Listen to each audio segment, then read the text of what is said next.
ফয়সাল ভাই, আসসালামু আলাইকুম। ওয়ালাইকুম আসসালাম। জি ফয়সাল ভাই। ভাই, শুনতে পাচ্ছেন? জি ভাই, শোনা যাচ্ছে। শুভ সন্ধ্যা। যারা পার্টিসিপেন্ট আছেন তারা কি আমার কথা শুনতে পাচ্ছেন? হুম। জি, ঠিক আছে। এই তো আছি ভালো ভাইয়া। তাহলে আমরা লেখাপড়া শুরু করে দেই নাকি? চেষ্টা করি, আজকে যেহেতু ডাবল ক্লাস আছে, মনোযোগ দিয়ে। আর ক্লাস তো রেকর্ড থাকবে, বারবার দেখতে পারবেন। সমস্যা নাই। কোনো আইটেম যদি একটু ভুলে যান তবে বারবার দেখতে পারবেন। আর আশা করি ভুলবেন না, আপনারা এমনিতেই মেধাবী মানুষ। তাহলে শুরু করি। কাজী নজরুল ইসলাম, পল্লী কবি জসীমউদ্দিন, মানিক বন্দ্যোপাধ্যায়, প্রমথ জরুরি, ফরুক আহমেদ এবং সাহিত্য বিষয়ক পত্রিকা। ইম্পর্টেন্স বুঝাই দিই। কাজী নজরুল ইসলাম, এটা important. Jasimuddin important, 2 star. Kazi Nazrul 3 star. আর হচ্ছে মানিক বন্দ্যোপাধ্যায় 1 স্টার। প্রমথ চৌধুরী জেনারেলি আসার কথা না, তাই কোনো স্টারই দিলাম না। ফরুক আহমেদের বিরুদ্ধে একটু পাকিস্তানপন্থী লেখক ছিলেন, তাই অন্তত আওয়ামী লীগের আমলে তারটা আসার কথা না। যদি কেউ ভুলে প্রশ্ন করে, সে জানে না যে ফরুক আহমেদ পাকিস্তানপন্থী লোক ছিলেন, সেটা আসলেও আসতে পারে। আর সাহিত্য বিষয়ক বিভিন্ন পত্রিকা, এটা আবার খুবই ইম্পর্টেন্ট, এটা 3 স্টার। কাল্পনিক সংলাপ, এটা তো একদম 100% মানে কমন, একটা আসবে আসবে। এই হচ্ছে আমাদের ঘটনা। তাহলে আজকে আমরা আমাদের কন্টেন্টটা শুরু করে দিই, হ্যাঁ? প্রথমত হচ্ছে কাজী নজরুল ইসলাম কি ছিলেন না ছিলেন, এগুলা ভুলেও আসবে না, এভাবে আসবে না, হ্যাঁ? এভাবে আসবে না, তাই আমরা এই আইটেমটুকু পড়বো না, আমরা এখান থেকে প্রশ্ন নিব। এখান থেকে আসবে কাজী নজরুল কাজী নজরুল ইসলাম সম্পাদিত 3টি পত্রিকার নাম লেখো। যদি প্রশ্নটা আসে যে তার সম্পাদিত 3টি পত্রিকা, তখন ইম্পর্টেন্ট 3টি পত্রিকার নাম লেখো, সেই হিসাবে আপনার কাজী নজরুল ইসলামের এটা পড়ে নেওয়া উচিত। ঠিক আছে? আচ্ছা। এরপর যে আমরা দেখতে পাই পুরস্কার, এগুলা দরকার নাই, এগুলা নিষ্প্রয়োজন। এখানে 3টি পত্রিকা আসলে নবযুগ, ধূমকেতু, লাঙল, শেষ। এখান থেকে প্রশ্নগুলো আসবে, যে প্রশ্নগুলো আসতে পারে সেটা হচ্ছে, ধরেন প্রশ্নটা আসবে এরকম, তার 3টি কাব্যগ্রন্থের নাম লেখো, এভাবে প্রশ্ন আসবে। আবার এভাবে আসতে পারে 3টি প্রেম প্রধান কাব্য, সেই হিসাবে আলাদা আলাদা আলাদা পড়বেন। আবার আসতে পারে 3টি বিদ্রোহ প্রধান কাব্য। তাহলে এই হিসাবে এখান থেকেও প্রশ্নটা আমাদের পড়তে হবে। এখান থেকে একটা প্রশ্ন হতে পারে প্রেম প্রধান, বিদ্রোহ প্রধান আলাদা। জীবনীমূলক কাব্য জেনারেলি আসার কথা না, তারপর দেখে নিতে পারেন, এগুলা সাধারণত আসবে না। আসতে পারে নজরুলের 3টি উপন্যাস আলোচনা করো, এইভাবে নজরুলের 3টি গল্প গ্রন্থ আলোচনা করো। তাহলে এটা একটা প্রশ্ন। 3টি, এই সব হইলো 3টি দিয়ে, হ্যাঁ? তার 3টি গল্প গ্রন্থ, ব্যথার দান, তিক্তবেদন এবং শিলিমালা। এখানেও 3টি উপন্যাস। এখানে হচ্ছে 3টি বিদ্রোহ প্রধান কাব্য।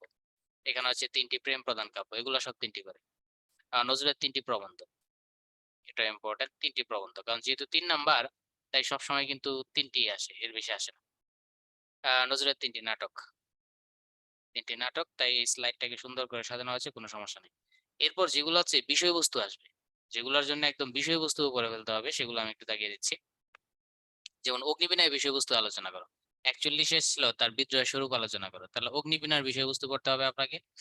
এদিক দিয়ে আর এগুলোর বিষয়বস্তু সাধারণত আসবে না, এগুলার বিষয়বস্তু আর আসবে না। যদি আসে তাহলে সাধারণত অগ্নিবীণার বিষয়বস্তু আসবে। আর সাম্যবাদটা এখানে আমি দেখছি না, সাম্যবাদের বিষয়বস্তু আসবে।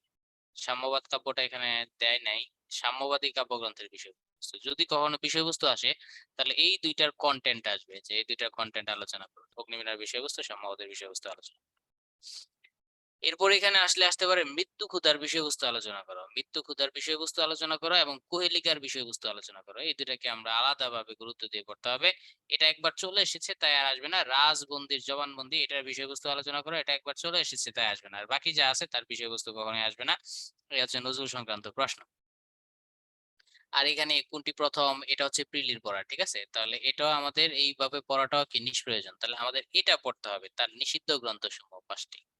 এটা খুবই ক্রুশাল, খুবই সিগনিফিক্যান্ট, খুবই এক্সেন্ট, খুবই ইমার্জেন্ট, এটা খুবই ইম্পর্টেন্ট। তার প্রশ্ন হবে নিষিদ্ধ 5টি গ্রন্থ। প্রশ্ন, নজরুলের নিষিদ্ধ গ্রন্থগুলো আলোচনা।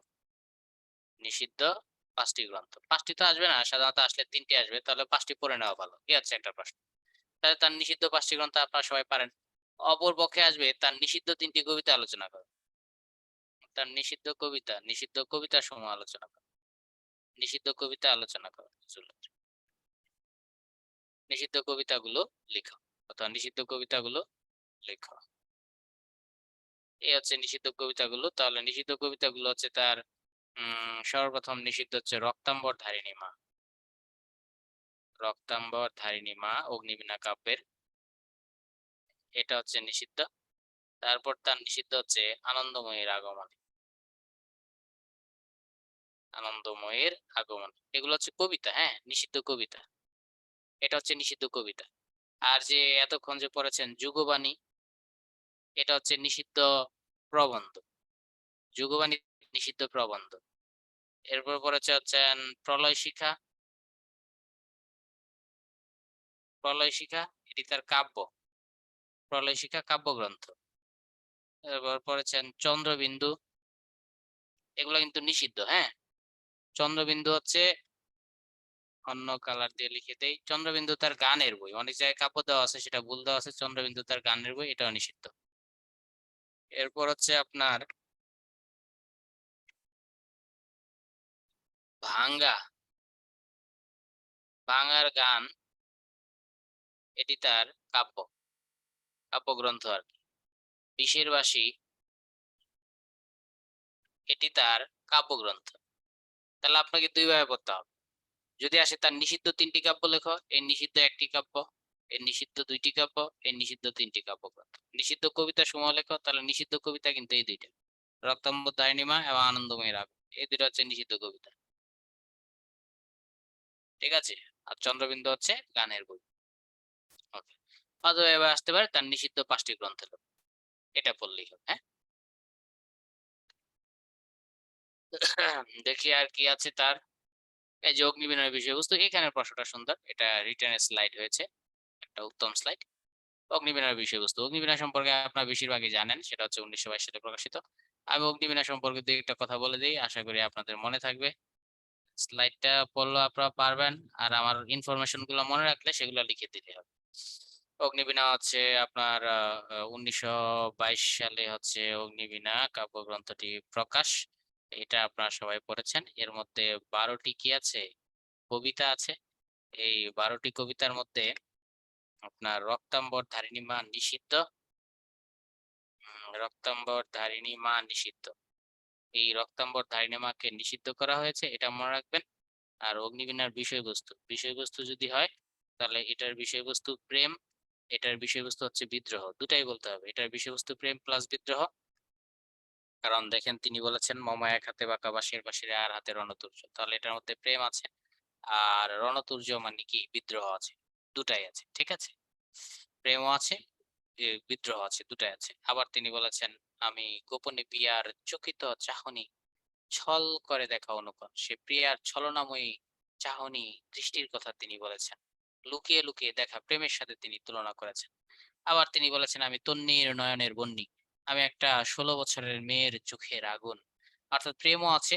আবার তিনি বিদ্রোহ বলেছেন, কি বলেছেন, আমি বিদ্রোহীর ক্লান্ত আমি সেই দিন অবসান্ত। তাহলে এই কাব্যের বিষয়বস্তু, অগ্নিবীণা কাব্যের বিষয়বস্তু প্রেম প্লাস বিদ্রোহ দুটো আছে। অগ্নিবীণা কাব্যের বিষয়বস্তু হিন্দু মুসলিম পুরাণ, হিন্দু পুরাণ, প্রচুর হিন্দু পুরাণের ব্যবহার করেছেন, প্রচুর মুসলিম পুরাণের তিনি ব্যবহার করেছেন, প্রচুর তিনি গ্রিক পুরাণের ব্যবহার করেছেন। তাহলে অগ্নিবীণা কাব্যের আরেকটা বিষয়বস্তু হচ্ছে হিন্দু মুসলিম পুরাণ। এটাকে আমরা হিন্দু পুরাণও বলি, আবার কারো কারো মতে হিন্দু ঐতিহ্য বলি। যদি পুরো কাব্যটার কথা বলি, হিন্দু ঐতিহ্যের কবিতাগুলো দেখেন কি কি আছে। যেমন বিদ্রোহী কবিতার মধ্যে হিন্দু ঐতিহ্য আছে, রক্তাম্বর ধারিণীর মার মধ্যে হিন্দু ঐতিহ্য আছে, বিদ্রোহী কবিতা হিন্দু ঐতিহ্য আছে। রক্তাম্বর ধারিণী মা, রক্তাম্বর ধারিণী মা হচ্ছে মা কালী, সুতরাং এটার মধ্যেও কি আছে, হিন্দু ঐতিহ্য আছে। মুসলিম ঐতিহ্য কি আছে, এই অগ্নিবীণা কাব্যের একটা কবিতার নাম হচ্ছে কামাল পাশা, তাহলে কামাল পাশা হচ্ছে তুরস্কের কাহিনী, তাহলে সেটা মুসলিম ঐতিহ্য। একটা আছে আনোয়ার পাশা, এটাও তুরস্কের কাহিনী, তাহলে এটাও কি মুসলিম ঐতিহ্য। আবার এই অগ্নিবীণার মধ্যে একটা কবিতা আছে হচ্ছে মহররম, সেই মহররম হচ্ছে আপনার ইয়ের কাহিনী, এজিদের কাহিনী, ইমাম হাসান হোসেনের কাহিনী, সুতরাং এটাও কি মুসলিম ঐতিহ্য আছে। তাহলে এই তো আমরা বুঝে গেলাম। তাহলে অগ্নিবীণার প্রকাশ কত, 1922 সাল। আর একটু কিছু ইনফরমেশন আপনারা সেটাই জানেন। সেই ইনফরমেশন গুলো আপনারা লিখে দিবেন। 1922 সালে এটি প্রকাশিত হয়েছে। এর মধ্যে ১২ টি কবিতা আছে। রক্তাম্বর বা দাইনিমা নিষিদ্ধ হয়েছে। এই কাব্যের বিষয়বস্তু প্রেমও আছে, বিদ্রোহ আছে। এই কাব্যের বিষয়বস্তুতে হিন্দু ঐতিহ্য আছে, মুসলিম ঐতিহ্য আছে। হিন্দু ঐতিহ্যের কবিতা বিদ্রোহী কবিতা রক্তাম্বর দাইনিমা কবিতা। মুসলিম ঐতিহ্যের কবিতা কামাল পাশা, আনোয়ার পাশা, মহররম। তারপর হচ্ছে ইয়া আছে, বিদ্রোহী কবিতার মধ্যে মুসলিম ঐতিহ্য আছে। ২ টাই আছে। ঠিক আছে? আর গ্রিক ঐতিহ্য হচ্ছে বিদ্রোহী। তাহলে এইভাবে হচ্ছে তিনি এই অগ্নিবীণা কাব্যটি কি করেছেন? লিখেছেন। আর এটি হচ্ছে তার ১ম কাব্যগ্রন্থ। তার ১ম কাব্যগ্রন্থ এটি। এটা লিখে দিবেন। অনেকে বলে থাকেন এটি তার শ্রেষ্ঠ কাব্যগ্রন্থ বটে। শেষ অগ্নিবীণা কাব্যের যত বিষয়বস্তু আছে। এই যে দেখেন, রক্তাম্বর দাইনিমা এটা হচ্ছে হিন্দু ঐতিহ্য, ধূমকেতু এটা ২ টা মিলাই সাতিলে আরব এটা হচ্ছে মুসলমান ঐতিহ্য, কামাল পাশা মুসলমান ঐতিহ্য, খেয়াপাড়ের তরণী এটাও মুসলিম ঐতিহ্য। তাহলে অগ্নিবীণার বিষয়বস্তুটা পড়তে হবে, হ্যাঁ? আর এটা উৎসর্গ করেছেন বারীন্দ্র কুমার ঘোষকে, একজন বলেছেন। মুসলিম পুরাণ কি জানেন? মুসলিম পুরাণ হচ্ছে জানেন ওই যে আপনার ইয়ের কাহিনী, ইমাম হাসান হোসেনের কাহিনী, এটা মুসলিম পুরাণ। তারপর হচ্ছে ইউসুফ জুলেখার কাহিনী, এগুলো হচ্ছে মুসলিম পুরাণ। জঙ্গনামা এগুলো হচ্ছে মুসলিম পুরাণ। অর্থাৎ মুসলমানদের কাহিনী হলে মুসলিম পুরাণ, আর হিন্দুদের কাহিনী হলে হিন্দু পুরাণ। এই হচ্ছে ঘটনা। আর সাম্যবাদীরা খুবই ইম্পর্টেন্ট। সাম্যবাদী কাব্যের মধ্যে তিনি সাম্যের কথা বলেছেন। কোন কোন ধরনের সাম্যের কথা বলেছেন দেখেন। তার সাম্য আসলে কি হবে? নারীকে সমান মর্যাদা দিতে হবে, পুরুষকে সমান, নারী পুরুষের সাম্য। এটা একটা গুরুত্ব সাম্য। তারপর আরেকটা গুরুত্ব সাম্য কি? ধনীকে যেরকম আমরা গুরুত্ব দিই সেরকম দরিদ্রকেও কি দিতে হবে?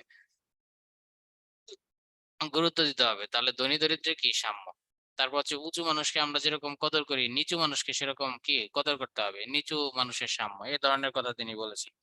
যেমন নারী পুরুষের সাম্যের কথা তিনি বলেছেন নারী কবিতায়, যে পৃথিবীতে যা কিছু চিরমান চিরকল্যাণকর অর্ধেক তার করিয়াছেন আর অর্ধেক তার নর। অর্থাৎ তিনি এখানে নারীকে গুরুত্ব দেওয়ার চেষ্টা করেছেন। মানুষ কবিতায় তিনি সেখানে হিন্দু মুসলিমের সাম্যের কথা বলেছেন। মানুষ কবিতায় বলেছেন একটা ক্ষুধার্ত ভিক্ষুক থাকে, যে ভিক্ষুক আপনার একবার মসজিদে যায় খাইতে, মোল্লা তারে দূর দূর করে তাড়াইয়া দেয় খাবার না দিয়া। আবার মন্দিরে যায় খাইতে, মন্দিরের যে পুরোহিত আছে সেই পুরোহিত আবার কি করে? দরজাটা লাগায় ফেলে, তাকে খাবার দেয় না। তখন সে আল্লাহর কাছে বিচার দেয়, ৮০টা বছর কাটিয়া গেল ডাকিনি তোমায় কভু। প্রভু, তাই বলে আমার অন্ন বন্ধ করনি প্রভু। ওই মসজিদ মন্দিরে নাই মানুষের দাবি। অর্থাৎ মসজিদ নাকি আল্লাহর ঘর, মন্দির নাকি ভগবানের ঘর। সে বিচার দিচ্ছে, ওই মসজিদ মন্দিরে নাই মানুষের দাবি। মোল্লা পুরুত লাগায় আছে তার সকল দুয়ারে চাবি। এই যে মানুষ কবিতা অসাধারণ। তিনি সকল ধর্মের সাম্যের কথা বলেছেন। মানুষের সাথে বৈষম্য নিরসনের কথা বলেছেন। আর সাম্যবাদীর মধ্যে আছে গাহি সাম্যের গান, যেখানে আসি এক হয়ে গেছে সব বাধা ব্যবধান। যেখানে মিশেছে হিন্দু, বৌদ্ধ, মুসলিম, খ্রিস্টান। অর্থাৎ এখানেও তিনি কিসের কথা বলেছেন? সাম্যের কথা বলেছেন। একটা কুলি মজুরের মধ্যে তিনি গরিবের কথা বলেছেন। দেখিনু সেদিন রেলে বাবু সাহেব তারে কুলি বলে ঠেলে দিল নিচে ফেলে। চোখ ফেটে এলো জল, এমনি করিয়া জগৎ জুড়ে মার খাবে দুর্বল। তাহলে এই কথাগুলো আপনাকে লিখতে হবে, হ্যাঁ? তাহলে হয়ে যাবে, হ্যাঁ? এই হলো সাম্যবাদী কবিতার বিষয়বস্তু। তাহলে সাম্যবাদী কবিতায় কিসের সাম্য আছে? নারী পুরুষের সাম্য আছে, ধনী দরিদ্রের সাম্য আছে, উঁচু নিচু সাম্য আছে, ইত্যাদি। শেষ। আর সাম্যবাদী কবিতার কয়েকটি উল্লেখযোগ্য কবিতা। হুম। তাহলে নজরুলের সাম্যবাদী আর অগ্নিবীণা আমরা পড়ে ফেললাম। দোলন চেপাটা এটা তার স্ত্রীর নামে, বুঝতেই তো পারছেন। তার স্ত্রীর নাম ছিল হচ্ছে দোলন। সংক্ষেপে তার স্ত্রীর নাম ছিল হচ্ছে দুলি। সেই স্ত্রীর নাম অনুসারে এই কাব্যের নামকরণ করা হয়েছে। সুতরাং এটি একটি রোমান্টিক হবে। যদি এটার বিষয়বস্তু আসবে না। যদি আসে তাহলে চক্রবাকের বিষয়বস্তুটা আসতে পারে। এটা পুরাটাই রোমান্টিক। কেমন রোমান্টিক আপনি বুঝতে পারবেন। এখানে একটা পাখি আছে, যে পাখিটার নাম চক্রবাক। এই পাখিটার একটা বৈশিষ্ট্য আছে। বৈশিষ্ট্য হচ্ছে চক্রবাক ভালো, পুরুষটা ভালো। কিন্তু যেটা নারী থাকে চক্রবাকি, ওটা একটু খারাপ থাকে। ওটা হচ্ছে আপনার ওই চক্রবাকি কি করে জানেন? নিত্য নতুন সঙ্গী খুঁজে। ওই একটা ছেলে পুরো পাখিকে ফেলে রেখে সে আরেকটা ছেলে পাখির সাথে চলে যায়। এটা থাকে চক্রবাকির ক্যারেক্টার। তো কবিতাটা এক ধরনের বর্ণনাধর্মী কবিতা। তখন চক্রবাকিকে উদ্দেশ্য করে বলে, ওগো চক্রবাকি, তোমার এই খুঁজিয়া অন্ধ হইল চক্রবাকের আঁখি। সে প্রচুর খুঁজে চক্রবাকিকে, সবটা পয়েন্টে খুঁজে যেখানে যেখানে তারা যাইত। এবং যেখানে যেখানে সে খুঁজে চক্রবাক, সব জায়গায় সে একটা পালক রেখে আসে। এবং সে বলে চক্রবাকিকে, তুমি যদি কখনো আমার এই খোঁজার স্থানগুলাতে আসো, আমার পালক দেখে চিনতে পারবে এবং বুঝতে পারবে, ওগো চক্রবাকি, তোমাকে আমি কত জায়গায় খুঁজেছি। তাহলে আপনারা বুঝতেই পারছেন এটি একটি প্রেম প্রধান কাব্যগ্রন্থ, এবং এটার প্রধান বিষয়বস্তু নিশ্চয়ই আনন্দ হবে না? এটার প্রধান বিষয়বস্তু মধুরও হবে না। এটার প্রধান বিষয়বস্তু হবে হচ্ছে কি? এটার প্রধান বিষয়বস্তু হবে বিরহ। থ্যাংক ইউ সুদীপ্ত, সুন্দর একটা চরণ। হ্যাঁ, বিষয়বস্তু হবে বিরহ। তাহলে এটি প্রকাশিত হয়েছে, এর মোট কবিতা হচ্ছে 19টা রয়েছে। আর এর মধ্যেই কিন্তু সেই বিখ্যাত রোমান্টিক কবিতা বাতায়ন পাশে গুবাক্তরু সারি। এটা নজরুল যখন চিটাগাং এ এসেছিলেন, ওই হাইবুল্লাহ বাহারের বোন শামসুন নাহারের প্রেমে পড়েছিলেন নজরুল। প্রেমে পড়ার পর তাদের বাড়িতে বসে বসে বসে বিছানায় শুয়ে শুয়ে এই বাতায়ন পাশে মানে জানালা গাছের ভিতর দিয়ে তিনি তাকায় দেখলেন দুইটা সুপারি গাছ। তখন তিনি রোমান্টিক হয়ে এই কবিতাটা লিখেছিলেন, বাতায়ন পাশে গুবাক্তরুর পাখি সারি। আবার তিনি এখানে বাদল রাতের পাখি, এই কবিতার মধ্যে তিনি বলেছেন, দুজন পাখি বসেছিলাম, তিনি তার শামসুন নাহারকে উদ্দেশ্য করে বললেন, দুজন পাখি বসেছিলাম দুটি ডালের পর। দুইজন পাখি দুটি ডালের উপর বসেছিলাম, চেনা হলো কিন্তু পেলাম না কো জানার অবসর। একজন আরেকজনকে চিনি কিন্তু জানাজানি হইলো না, কথা হইলো না, প্রেম হইলো না, পরিণয় হইলো না। দুজন পাখি দুটি ডালের উপর বসেছিলাম, এই আক্ষেপ করে তিনি এটা লিখেছেন। আবার শামসুন নাহারকে উদ্দেশ্য করে তিনি লিখেছেন, তোমাকে পড়িছে মনে। তাহলে বুঝতেই তো পারছেন এইসব দেখে যে চক্রবাক কতটা রোমান্টিক কাব্যগ্রন্থ ছিল।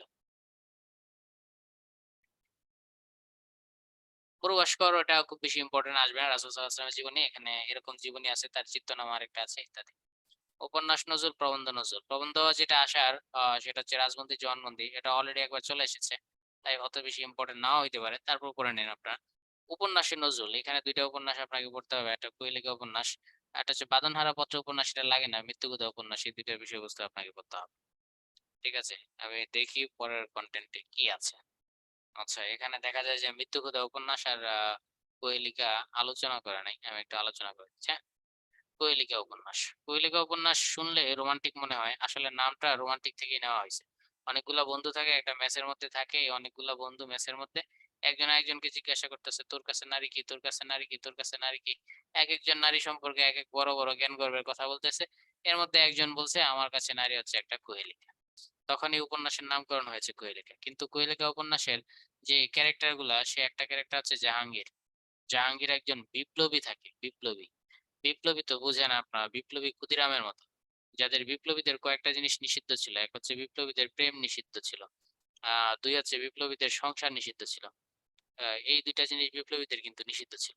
কিন্তু দুঃখের বিষয়, জাহাঙ্গীরও বিপ্লবী হয়ে গিয়েছিল। বিপ্লবী হওয়ার আগে জাহাঙ্গীরের একটা পরিচয় আছে। জাহাঙ্গীর হচ্ছে মূলত জমিদার সন্তান, এক জমিদারের অবৈধ সন্তান জাহাঙ্গীর। কেন অবৈধ সেটা হচ্ছে, জমিদাররা তো আগে অনেক উপপত্নী রাখতেন, আপনারা জানেন, দাসী দুষী রাখতেন, উপপত্নী।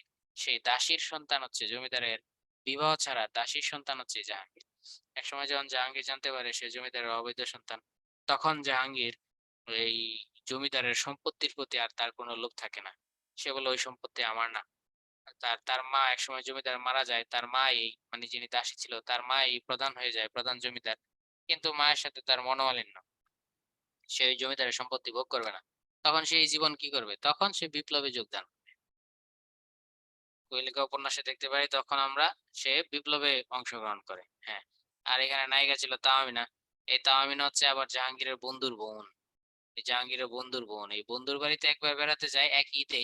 এক ঈদে মায়ের সাথে রাগ করে, এই যে মায়ের সাথে, দাসী মায়ের সাথে রাগ করে, সে কিন্তু নিজের বাড়ি না গিয়ে বন্ধুর বোনের বাড়ি, বন্ধুদের বাড়ি যায়। তখন এই তাহমিনার সাথে তার কি হয়ে যায়, সম্পর্ক হয়ে যায়।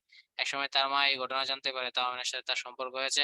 পরবর্তীতে সে জাহাঙ্গীরকে তাহমিনার সাথে বিয়ে দেওয়ার চেষ্টা করে। এরপর সে তাহমিনাদের বাড়ি যায়। এটা ধরেন তাহমিনাদের বাড়ি। এই তাহমিনাদের বাড়ি যাওয়ার পর সে আবার জাহাঙ্গীরদের বাড়িতে চলে আসবে। এমন সময় তারা ট্রেনে করে আসতে থাকে, ট্রেনে ট্রেনে করে আসার সময় তখন জাহাঙ্গীরের সাথে কিন্তু সবাই, জাহাঙ্গীর, জাহাঙ্গীরের মা, জাহাঙ্গীরের বন্ধু, বন্ধুর পরিবার, তাহমিনা সবাই। কিন্তু জাহাঙ্গীরের কাছে অস্ত্র খালাসের এক ইয়ে থেকে, ট্রেন থেকে আরেক ট্রেনে অস্ত্র খালাসের দায়িত্ব পড়ে। তখন জাহাঙ্গীর এই স্ত্রীকে রেখে মানে প্রিয়তমাকে রেখে, মাকে রেখে, সকলকে ফেলে রেখে সে অস্ত্র খালাসে নিয়োজিত হয়ে পড়ে। তারপর সে ট্রেন চেঞ্জ করে, আর অস্ত্র খালাস করতে গিয়ে ধরা পড়ে পুলিশের হাতে, টিকটিকি, পুলিশকে বলা হতো কি টিকটিকি। এই টিকটিকিদের হাতে সে ধরা পড়ার পর পরবর্তীতে তার কি হয়, ফাঁসির রায় হয়। তার রায় হয়, বিচার হয়, বিচারে ফাঁসির রায় হয়। এরপরে এই জাহাঙ্গীর তার মাকে বলে, যদি আমি এই সম্পত্তির দাবিদার হই, এর কিছু অংশ তুমি তাহমিনাকে দিও, আর বাকি সকল সম্পত্তি তুমি এই যারা বিপ্লবী আছে তাদের কাজে ব্যয় করো। তাহলে আপনারা বুঝতে পেরেছেন। বিপ্র এসব তো বলা যাবে না ভাইয়া। তো যে কথা বলেছে এটা একদম ঝগড়া লেগে যাওয়ার মতো, ঝগড়া ফেসাদ লাগার মতো কথা বলেছে। এই হচ্ছে কোয়েলিকা উপন্যাসের বিষয়বস্তু। তাহলে এটা যেরকম ইম্পর্টেন্ট, এটার প্রধান বিষয়বস্তু হচ্ছে বিপ্লব। কিছুটা রোমান্টিকতা আছে। তাহলে কোয়েলিকা উপন্যাসের বিষয়বস্তু আপনি যখন ২ টা জিনিস আসবে, তখন আপনি আসবেন এটার মধ্যে প্রেম আছে, এটার মধ্যে হচ্ছে আপনার বিপ্লব আছে, প্রেম, বিপ্লব, এর মধ্যে জমিদারি প্রথা আছে, জমিদারি প্রথা এসব আছে। এই ৩ টা জিনিসকে প্রধান করে আপনি এই কোয়েলিকা উপন্যাসের বিষয়বস্তুটা কি করতে পারবেন? লিখে ফেলতে পারবেন। তো কোয়েলিকা উপন্যাসের পরে যদি আমাদের মৃত্যুকূদা আসে, তাহলে মৃত্যুকূদা উপন্যাসের বিষয়বস্তুতে আমরা দিয়ে দেই। এটা হচ্ছে যুদ্ধোত্তর পরবর্তী অবস্থা। অর্থাৎ যুদ্ধের পর দেশটা কেমন হয়েছিল, যুদ্ধোত্তর দেশ। এর বিষয়বস্তু যুদ্ধোত্তর দেশ। আপনি এই কথাগুলাই তুলে ধরবেন। এই উপন্যাসের বিষয়বস্তু যুদ্ধোত্তর দেশ। তাহলে যুদ্ধোত্তর দেশে পরবর্তীতে কি ছিল? দুর্ভিক্ষ ছিল। তাহলে এর একটা প্রধান বিষয়বস্তু দুর্ভিক্ষ ছিল। ঠিক আছে? এই দুর্ভিক্ষের চাইতে একটু ছোট, সেটা হচ্ছে ক্ষুধা ছিল। আর উপন্যাসে ক্ষুধার ফলে প্রচন্ড পরিমাণে কি ছিল? মৃত্যু ছিল। তাহলে এগুলা ছিল। আর নজরুলের উপন্যাস তো সেখানে প্রেম থাকবেই। আর এই উপন্যাসের বিশেষত্ব যেটা অন্যান্য থেকে, সেটা হচ্ছে অসাম্প্রদায়িক উপন্যাস। অসাম্প্রদায়িকতা আছে এই উপন্যাসের আরেকটি বিষয়বস্তু, সেটা হচ্ছে অসাম্প্রদায়িকতা।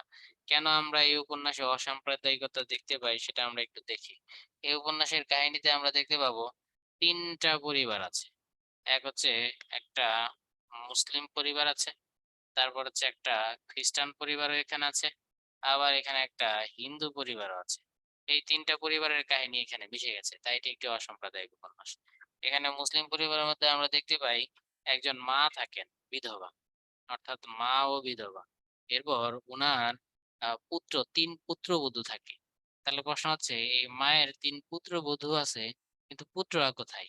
পুত্ররা সব মারা গেছে। তাহলে পুত্রবধূরাও কিন্তু সব বিধবা। আর এই মায়ের একমাত্র ছেলে, যারা এই ৩ পুত্রের দেবর, সে হচ্ছে প্যাকালে। এই প্যাকালে শুনলে খ্রিস্টান মনে হয়, কিন্তু উনি মুসলমান। প্যাকালের বয়স থাকে হচ্ছে 18 কি 19, অল্প বয়স। ঠিক আছে? এই প্যাকালে এই সমস্ত সংসারটা প্যাকালে সামলায়। এক বেলা খায় তো ২ বেলা খাইতে পারে না। অপর দিক দিয়ে একটা খ্রিস্টান মেয়ে থাকে, এই মেয়েটার নাম হচ্ছে কুর্সি। কুর্সি থাকে এই খ্রিস্টান মেয়েটা। এই প্যাকালে এখানে একটা দুর্ঘটনা ঘটিয়ে ফেলে। এই প্যাকালে কি করে, এই কুর্সিকে ভালোবেসে প্যাকালে, এই যে প্রেম আছে বললাম এটার মধ্যে, কুর্সিকে ভালোবেসে প্যাকালেও কিন্তু খ্রিস্টান হয়ে যায় একসময়। প্যাকালেও খ্রিস্টান ধর্ম গ্রহণ করা যায়। এই যে আমরা দেখলাম এখানে ক্ষুধা ছিল এতক্ষণ, সবাই মারা গেছে ক্ষুধায় যন্ত্রণায়। আবার প্যাকালে দায়িত্ব নিয়েছে, সেই প্যাকালে আবার ভালোবেসে খ্রিস্টান হয়ে গিয়েছে। ঠিক আছে? শুধু তাই নয়। এখানে যে ৩ পুত্রবধূ ছিল, এর মধ্যে যে মেজ বউ ছিল, মেজ বউ, সে তার সন্তানও ছিল। মেজ বউ তার সন্তান সহ ক্ষুধার জ্বালা টিকতে না পাইরা মেজ বউ একসময় কি হয়ে যায় জানেন? মেজ বউ একসময় খ্রিস্টান হয়ে যায়। তাহলে মেজ বউ কিন্তু সন্তান সহ কি হয়ে যায়? খ্রিস্টান হয়ে যায়। তাহলে দেখেন কি একটা ক্ষুধার যন্ত্রণা এখানে আছে। অপরদিকে আমরা দেখতে পাই রুবি ও আনসার বিপ্লবী থাকে। এই যে রুবি থাকে, তারপর হচ্ছে আনসার থাকে, এদের মধ্যে আমরা বিপ্লব দেখতে পাই। তাহলে এই উপন্যাসের বিষয়বস্তু আমরা দেখলাম কিভাবে এখানে প্রেম আছে, কিভাবে এখানে ক্ষুধা আছে, কিভাবে এখানে দেখলাম ক্ষুধার জ্বালায় খ্রিস্টান হয়ে যায়। কারণ খ্রিস্টান হইলে তো একটা টাকা পাওয়া যায়। খ্রিস্টান হইলে সে সময় ভালো টাকা পাওয়া যাইত। আল্লাহ খ্রিস্টান হওয়ার সাথে কেমনে রিলেটেড? ভাইয়া খ্রিস্টান হইলেই তো আপনার দুঃখ দুর্দশা কমে যাবে। খ্রিস্টান হলে তো আপনি অনেকগুলা টাকা পাইবেন। এবার সুদীপ্ত, বুঝতে পেরেছেন? হ্যাঁ? কিভাবে কি? কে দিবে? মিশনারিস্টরা তো টাকা নিয়ে বসে আছে। এখনো যদি আপনি খ্রিস্টান হন, এখনো পাওয়া যায়। হ্যাঁ, এখনো যদি আপনি খ্রিস্টান হন, তাহলে আপনি কিন্তু পাইবেন। ঠিক আছে? খ্রিস্টান ধর্ম গ্রহণ করছে। অপরদিকে আমরা দেখতে পাই রুবি কিন্তু আনসারকে ভালোবাসে।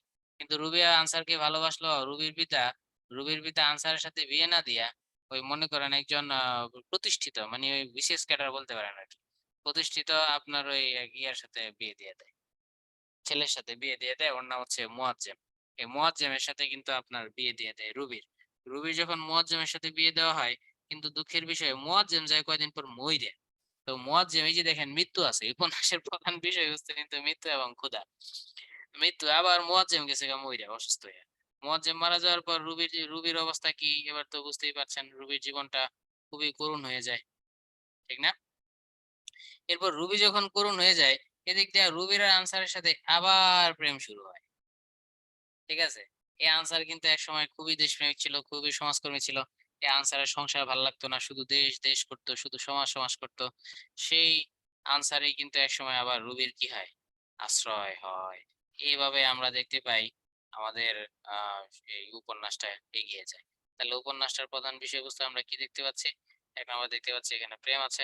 ২ নাম্বারে উপন্যাসে প্রচুর পরিমাণে মৃত্যু আছে। আবার দেখতে পাচ্ছি এই উপন্যাসে প্রচুর পরিমাণে ক্ষুধার কথা আছে। এই উপন্যাসে টাকার জন্য খ্রিস্টান হয়ে যাচ্ছে। অসাম্প্রদায়িকতা এই উপন্যাসে আছে। ঠিক আছে। তাহলে আশা করি সবাই আমরা মৃত্যু কথা বুঝলাম, হ্যাঁ? কোন অঞ্চলের কাহিনী? এটা হচ্ছে ভাইয়া কৃষ্ণনগর অঞ্চলের কাহিনী। কৃষ্ণনগরের চাঁদ সড়কের কাহিনী। কৃষ্ণনগর অঞ্চল চাঁদ সড়কের কাহিনী।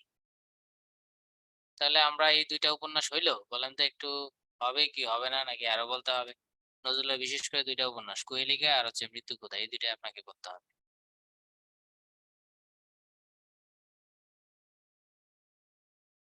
হয়েছে? বুঝতে পেরেছেন? ও কোনো উত্তর নাই দি?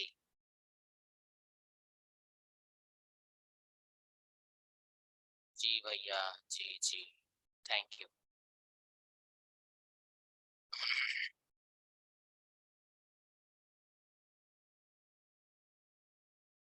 পরেরটায় আমরা চলে গেলাম পল্লীকবি জসীমউদ্দিন। জসীমউদ্দিন সম্পর্কে কিভাবে আমাদের আসবে সেটা আমরা একটু দেখে নেই।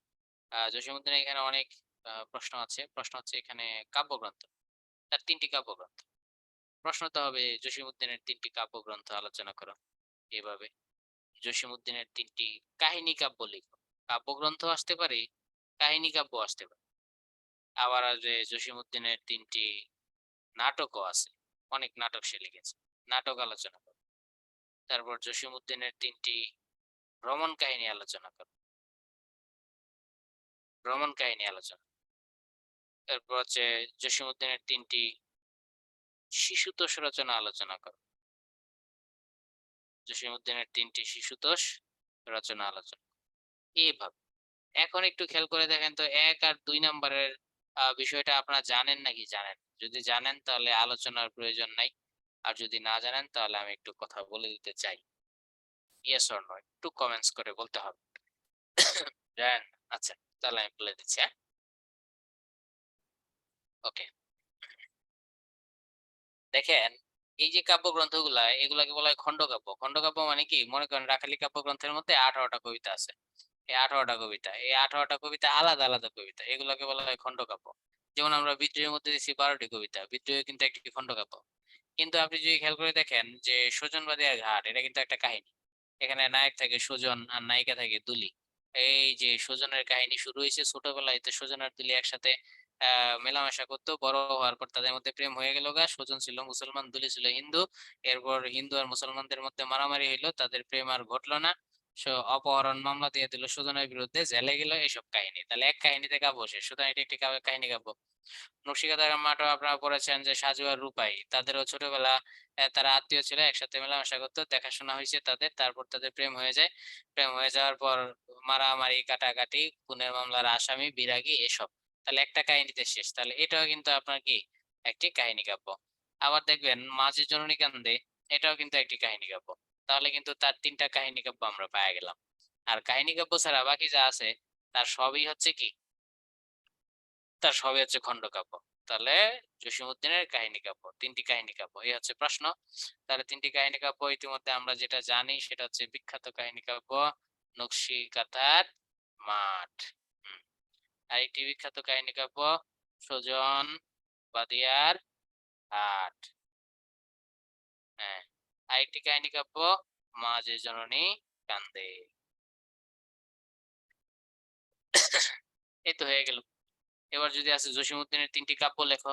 এখন ৩ টি কাব্য লিখতে বললে আপনি মন চাইলে এই ৩ টাও লিখতে পারবেন, কোনো সমস্যা নাই। ৩ টি কাব্য বা ৩ টি কাব্যগ্রন্থ। তখন আপনার মন চাইলে আপনি রাখালি লিখলেন, তারপর মন চাইলে আপনি রূপবতী লিখলেন, তারপর মন চাইলে আপনি ধানক্ষেত লিখলেন, আবার আপনি মন চাইলে এই ৩ টাও লিখতে পারবেন। কিন্তু যখন কাহিনী কাব্য বলবে তখন এই ৩ টাই লিখতে হবে। আশা করি এই ২ টার পার্থক্য বুঝে গেছেন আপনারা, ঠিক না? ওকে, তাহলে এগুলা নিয়ে আর সমস্যা হবে না। আর এখান থেকে ৩ টি শীতোষ্ণ গ্রন্থ এখানে তো আছেই। ১, ২, ৩ কোনো সমস্যা হবে না। ভ্রমণ কাহিনী ৩ টি সেটাও আপনারা পারবেন। নাটক ৩ টি সেটাও আপনারা পারবেন। এবার আমরা দেখতে পারি আবার কি আসতে পারে, জসীমউদ্দিন নিয়ে আলাদা প্রশ্ন আসতে পারে। সেটা হচ্ছে নকশিকাঁথার মাঠের বিষয়বস্তু আলোচনা করুন। এটা আবার বিষয়বস্তু আসবে। নকশিকাঁথার মাঠের বিষয়বস্তু। আবার আসবে সুজনবাদিয়ার ঘাটের বিষয়বস্তু।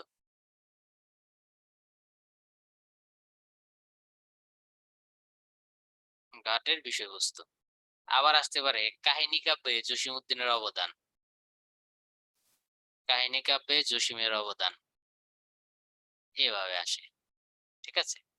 তাহলে সেই হিসাবে আশা করি এই ২ টা আপনারা পারেন নাকি পারেন না বলেন? এখানে কোন আ উপ প্রশ্নটা আমার আলোচনা করে দেওয়ার প্রয়োজন আছে? কোনটা আলোচনা করে দিব? ৩ টাই? ঠিক আছে। আচ্ছা, নকশিকাঁথার মাঠটার বিষয়বস্তু আমি একটু আপনাদের কনটেন্টটা দিয়ে দেই। নকশিকাঁথার মাঠ। নকশিকাঁথার মাঠে কোন বিষয়গুলো আপনারা তুলে ধরবেন নিজেদের মতো করে সেটাই। এক হচ্ছে নকশিকাঁথার মাঠের কাহিনীগুলো হচ্ছে আপনার এটি হচ্ছে কি যেন? আবহমান কালের ঘটনা। আবহমান কাল মানে হচ্ছে বুঝছেন? হাজার বছর ধরে যা ঘটছে বাংলাদেশে তার ঘটনা। আবহমান কাল ধরের ঘটনা। এই কথাটা উঠাবেন। এটি একটি কাহিনী কাব্য। সেই কথাটা বিশ্লেষণ করবেন। এরপর হচ্ছে নকশিকাঁথার মাঠের কাহিনী নেওয়া হয়েছে ময়মনসিংহ অঞ্চল থেকে। এটার কাহিনী নেওয়া হয়েছে ময়মনসিংহ অঞ্চল থেকে। সে কথাটা এই কাব্যের মধ্যে তুলে ধরবেন। এরপর তুলে ধরবেন এই কাব্যের বিষয়বস্তু হচ্ছে কি প্রেম। কি, কি বিষয়বস্তু আছে আমরা আলোচনার মধ্যেই চলে আসবো, হ্যাঁ? আমরা দেখতে পাই এই কাব্যের যে নায়ক, সে নায়কের নাম কি? নায়কের নাম হচ্ছে রূপাই। আর যে নায়িকা, সে নায়িকার নাম হচ্ছে কি? সাজু। রূপাই এবং সাজু। এই রূপাই এবং সাজু এটা লিখে দিতে হবে কিন্তু। তারা কিন্তু একটু দূরাত্মীয় মানে খালাতো ভাই-বোন। দূরাত্মীয়। একদম আপন না। তারা দূরাত্মীয় হয়। তাদের মধ্যে দেখা হয়, দেখা হওয়ার পর রূপাই সাজুকে পছন্দ করে ফেলে। সাজুকে পছন্দ করার পর রূপাই কিন্তু খুব তাগড়া যুবক ছিল। সে সাজুকে পছন্দ করে ফেলে। পছন্দ করার পর কিন্তু তাদের প্রস্তাব পাঠায়। প্রস্তাব পাঠার পর তাদের বিবাহ হয়ে যায়।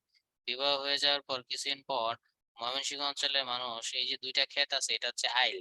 আইলের উপর কি পরিমাণ ধান হয় এটা নিয়ে মারামারি লাগে। তখন একদিন এই ২ পক্ষ ধান নিয়ে মারামারি শুরু করছে। তখন রূপাই সেই মারামারিতে অংশগ্রহণ করে এবং প্রতিপক্ষের ২ জনকে সে খুন করে এবং প্রতিপক্ষের ২ জনকে খুন করার পর তার বিরুদ্ধে মামলা হয়। তারপর সে ফেরারি হয়। এরপর সে ফেরারি হয়। সে যে ফেরারি হয়, ফেরারি হয়ে যাওয়ার পর এই যে তাদের এত প্রেম, ভালোবাসা, এত স্মৃতি, তখন সাজু কি করবে? সাজু তখন সেই স্মৃতিগুলো চারণ করে। সেই স্মৃতিগুলো সে লিখে রাখে কোথায়? নকশিকাঁথায় স্মৃতি ধারণ। সমস্ত স্মৃতিগুলো তাদের যে সুন্দর, সুন্দর স্মৃতিগুলো, সেই স্মৃতিগুলো নকশিকাঁথার মধ্যে সে লিখে রাখে। নকশিকাঁথার মধ্যে স্মৃতি সে ধারণ করে। স্মৃতি ধারণ করার পর এই যে দেখেন প্রেম আছে। তারপর হচ্ছে এই যে আবহমান বাংলার যে নকশিকাঁথার মধ্যেও যে কত গল্প, সেই গল্পগুলা গেঁথে রাখে। এরপর সাজু কিন্তু তার মাকে বলে, "যদি আমি মারা যাই, তাহলে এই নকশিকাঁথাটা আমার কবরে বিছায় দিও।" এরপর সাজু কিন্তু একসময় মারা যায়। সাজুর মৃত্যু ঘটে। তার কত গভীর প্রেম ছিল। রূপায়ের বেদনায় সে মারা যায় অসুস্থ হয়ে। মারা যাওয়ার পর তার কবরে নকশিকাঁথাটাকে জড়ায় দেয়। এরপর কোনো এক রাতে বাঁশি বাজতে, বাজতে রূপায় আসে। রূপায় আসার পর ওরা সাজুকে খোঁজে। সে জানতে পারে সাজু কি মারা গেছে। তারপর সে রাতের বেলা সাজুর কবরে যায়। সেও সাজুর কবরের উপর শুয়ে থাকে। ভোরবেলা মানুষ এসে দেখে রূপাই কি করছে? মারা গেছে। তাহলে এই কাব্যের বিষয়বস্তু নকশিকাঁথার মাঠের বিষয়বস্তু কিন্তু আবহমান কাল ধরে ঘটনা। আবহমান কাল ধরে কি ঘটনা আছে? মানুষে, মানুষে কি আছে? দ্বন্দ্ব আছে। এরপর হচ্ছে আপনার কৃষিভিত্তিক সমাজ। কৃষি সমাজ এই কাব্যের আরেকটি বিষয়বস্তু। এই কাব্যের বিষয়বস্তু হচ্ছে কি? আবহমান কাল ধরে মানুষের মধ্যে কি আছে? প্রেম আছে। আমাদের দেশে হাজার, হাজার বছর যাবৎ মানুষ কি বুনন করে? নকশিকাঁথা বুনন করে। এইগুলা হচ্ছে এই কাব্যের প্রধান, প্রধান বিষয়বস্তু। দ্বন্দ্ব, সংঘাত, কৃষিভিত্তিক সমাজ, প্রেম, ভালোবাসা, নকশিকাঁথা ইত্যাদি। এবং এখানে প্রচুর পরিমাণে গীত আছে। জসীমউদ্দিনের যত কাব্য আছে সব কাব্যেই গীত বা গান আছে। এটা আপনি তুলে ধরবেন। জসীমউদ্দিনের মোটামুটি সকল কাব্যেই ধাঁধা আছে। একজন আরেকজনকে কি করে? ধাঁধা দেয়। জসীমউদ্দিনের কাব্য মানেই তুলে ধরবেন এগুলা। তার কাব্যে গান থাকবে, তার কাব্যে কথা কি থাকবে? ধাঁধা থাকবে। প্রচুর পরিমাণে কাব্য মানে এখানে প্রচুর পরিমাণে কি আছে? উপমা আছে। জসীমউদ্দিনের কাব্যের যে উপমাগুলা, যেমন ধরেন এই যে সাজুর রূপায়ের হাতটাকে কচি লাউয়ের দুঃখিত, সাজুর হাতটাকে কচি লাউয়ের ডগার সাথে কি করা হয়েছে? তুলনা করা হয়েছে। এটা একটা তুলনা। কচি লাউয়ের ডগা, তার হাত দুখানা, কমল দুখান হাত। তাহলে এই কাব্যের বিষয়বস্তু দ্বন্দ্ব, কৃষিভিত্তিক সমাজ, এই কাব্যের বিষয়বস্তু প্রণয়, নকশিকাঁথার বুনন, গান, ধাঁধা, উপমা ইত্যাদি। কাহিনী ময়মনসিংহ অঞ্চলে। এমনকি এই কাব্যের ভাষা এবং ভাষার ইনফরমেশনটাও দিয়ে দিবেন। এই কাব্যের ভাষার মধ্যে কি আছে? প্রচুর পরিমাণে আঞ্চলিকতা আছে। জসীমউদ্দিনের কাব্যে সবকটাতে আঞ্চলিকতা থাকে। এরপর হচ্ছে সুজন বাদিয়ার ঘাট। সুজন বাদিয়ার ঘাটটার বিষয়বস্তু আমরা দেখব। সুজন বাদিয়া, বাদিয়া মানে হচ্ছে বাদ্যা। বাদিয়া মানে কি? বাদ্যা। তাহলে দেখেন এখানে আমরা অলরেডি পেয়ে গেলাম। নায়কের নাম হচ্ছে সুজন, নায়কের নাম সুজন, আর নায়িকার নাম কি? তুলি। ঠিক আছে। সুজনের যে সুজনের কি ছিল? বাবা ছিল। আর বাবা তো থাকবেই। তার বাবার নাম ছিল হচ্ছে দমির শেখ। সুজনের বাবার নাম ছিল কি? দমির শেখ। আর তুলির বাবার নাম হচ্ছে গদাই নমু। এই যে বুঝতেই তো পারছেন, এক পক্ষ হচ্ছে হিন্দু আর আরেক পক্ষ কি? মুসলিম। তাহলে এই কাব্যের একটি প্রধান বিষয়বস্তু কি? প্রেম। ঠিক আছে। আরেকটি প্রধান বিষয়বস্তু কি? অসাম্প্রদায়িকতা। আরেকটি প্রধান বিষয়বস্তু অসাম্প্রদায়িকতা। এতটাই অসাম্প্রদায়িক ছিল, হিন্দু মুসলিম সম্প্রীতি, এটাও দিতে পারেন আপনি। এদের মধ্যে এত পরিমাণে সম্প্রীতি ছিল প্রথম দিকে, কাব্যের প্রথম দিকে। সেই সম্প্রীতিতে দেখা যায় কি জানেন? কোনো মুসলিম যদি মারা যাইতো, তাহলে তারা তুলসী গাছের নিচে প্রদীপ জ্বালাতো। আবার এমনও ঘটতো, কোনো হিন্দু যদি অসুস্থ থাকতো, কাব্যের শুরুতে দেখা যায়, তাহলে মুসলিম যে হুজুর আছে, ইমাম, সেই ইমামের পানি পড়া নিত। তাহলে এত বড় একটা অসাম্প্রদায়িকতা, হিন্দু মুসলিম সম্প্রীতি এই কাব্যের মধ্যে ছিল। কিন্তু হঠাৎ করে কিছু কেচার লোক আছে না, তাহলে কিছু দুশ্চক্রকারী নায়েব নায়েব মশাইয়ের পরামর্শে এই হিন্দু মুসলমান কি করে? এক মারামারি লাগায় দেয়। মারামারি লাগায় দেওয়ার পর মুসলিমরা গিয়ে রাতের আধারে হিন্দুদের পিটায়। পরে আবার হিন্দুরা প্রিপারেশন নেয় মুসলিমদের পিটাবে। তখন এই মুসলিমরা হিন্দুদের ভয়ে এলাকা ছাড়া হয়ে যায়। তাহলে বুঝতেই তো পারছেন। তাহলে আবার এখানে আমরা কি দেখতে পাচ্ছি? দাঙ্গা, সাম্প্রদায়িক দাঙ্গা। তাহলে সাম্প্রদায়িক সম্প্রীতি যেমন এই কাব্যে দেখতে পেরেছি, আমরা এই কাব্যে সেরকম কি দেখতে পাচ্ছি? সাম্প্রদায়িক দাঙ্গাও দেখতে পাচ্ছি। এক সময় দাঙ্গা হয়, আবার এই দুইজনের মধ্যে কি হয়ে যায়? প্রেমও হয়ে যায়। এরা যখন একটু বড় হয় প্রেমও হয়। তাহলে অলরেডি দাঙ্গা আগে হয়েছে, প্রেম তাদের পরে হয়েছে। তারা আবার ছোটবেলায় কিন্তু খেলার সাথী, এটাও লিখে দিয়েন, খেলার সাথী। এই খেলার সাথী বড় হওয়ার পর যখন প্রেমের বয়স হয়, প্রেম হয়ে যায়। তারপর এদের এই বিয়ে কিন্তু কেউ মেনে নেয় না। এরপর এদের বিয়ে যদি মেনে না নেয়, তখন কি হয়? তখন এরা দুইজনে অন্ধকার রাতে এরা দুইজনে পলায়ন করে। পলায়ন করার পর ওই আকাশ বাতাস সাক্ষী রেখে তারা বিয়ে করে। এটা কোনো অফিসিয়াল বিয়ে না। আকাশ বাতাস সাক্ষী রেখে তারা বিয়ে করে ফেলে। এবং বিয়ে করার পর এই তার বিরুদ্ধে, এই ছেলের বিরুদ্ধে, সুজনের বিরুদ্ধে একটা অপহরণ মামলা হয়। মামলা হওয়ার পর সুজন জেল খাটে। সুজন যায় জেলে। সুজন যখন জেলে যায়, তখন দুলিকে দেয় কি? দুলিকে দেয় বিয়ে। সুজন জেলে যাওয়ার পর দুলিকে দেয় বিয়ে। বিয়ে দেওয়ার পরে দুলি আবার এই সংসার ফেলে রেখে দুলিকে বিয়ে দেয়।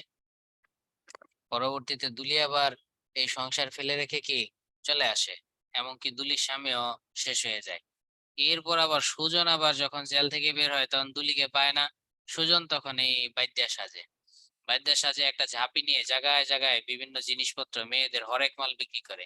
বিক্রি করতে করতে করতে করতে একসময় সুজনের সাথে কার দেখা হয়ে যায়? একসময় দুলির কি আবার সাক্ষাৎ হয়ে যায় তাদের দুইজনের সাক্ষাৎ হয়ে যাওয়ার পর আমরা দেখতে পাই শেষ দিকে তারা দুইজনে আবার সংসার বাঁধতে চায়, কিন্তু ও দুঃখিত, দুলির স্বামী তখনো মরে না। সংসার বাঁধতে চায় কিন্তু আর বাঁধা সম্ভব হয় না।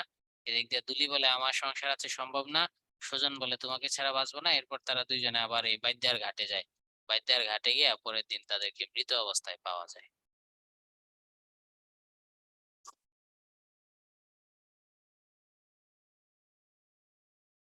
দোষ পূর্ণিমার সিনেমা আছে, হইতেও পারে।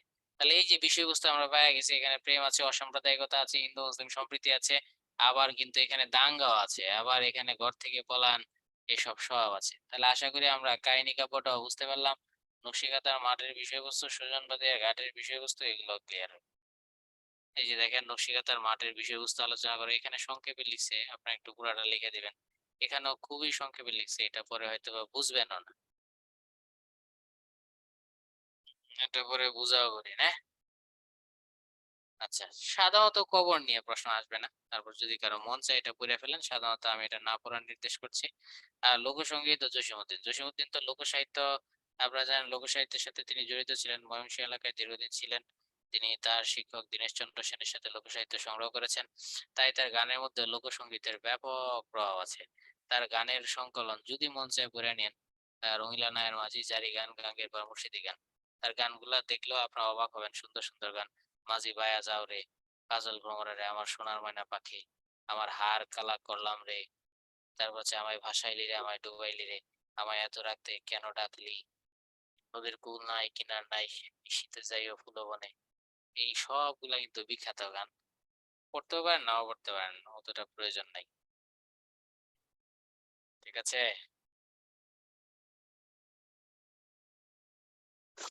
তাহলে আমরা এখানে দেখতে পাই মানিক বন্দ্যোপাধ্যায়ের জন্মগ্রহণ, এগুলা আমাদের দরকার নাই, প্রথম উপন্যাস সেটাও দরকার নাই। এখানে আসলে কি আসতে পারে সেটা আমরা একটু চলে যাচ্ছি। মানিক বন্দ্যোপাধ্যায়ের প্রশ্নগুলো এখানে হবে। মানিক বন্দ্যোপাধ্যায়ের 3টি উপন্যাস, প্রশ্ন 3টি উপন্যাস লিখো। এখন এই সহজ প্রশ্নটা একটু কম আসে, দুই একটা আসে, আদারওয়াইজ আসে না। এই আছে একটা প্রশ্ন। একটা আসতে পারে 3টি গল্প গ্রন্থ লিখো। মানিক বন্দ্যোপাধ্যায়ের 3টি গল্প গ্রন্থ লিখো, এটাই।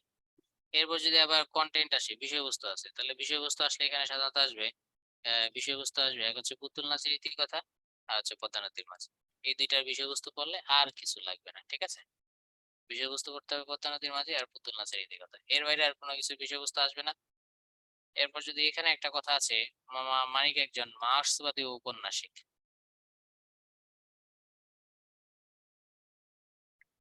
মার্ক্সবাদী ঔপন্যাসিক, মার্ক্সবাদী গল্পকার,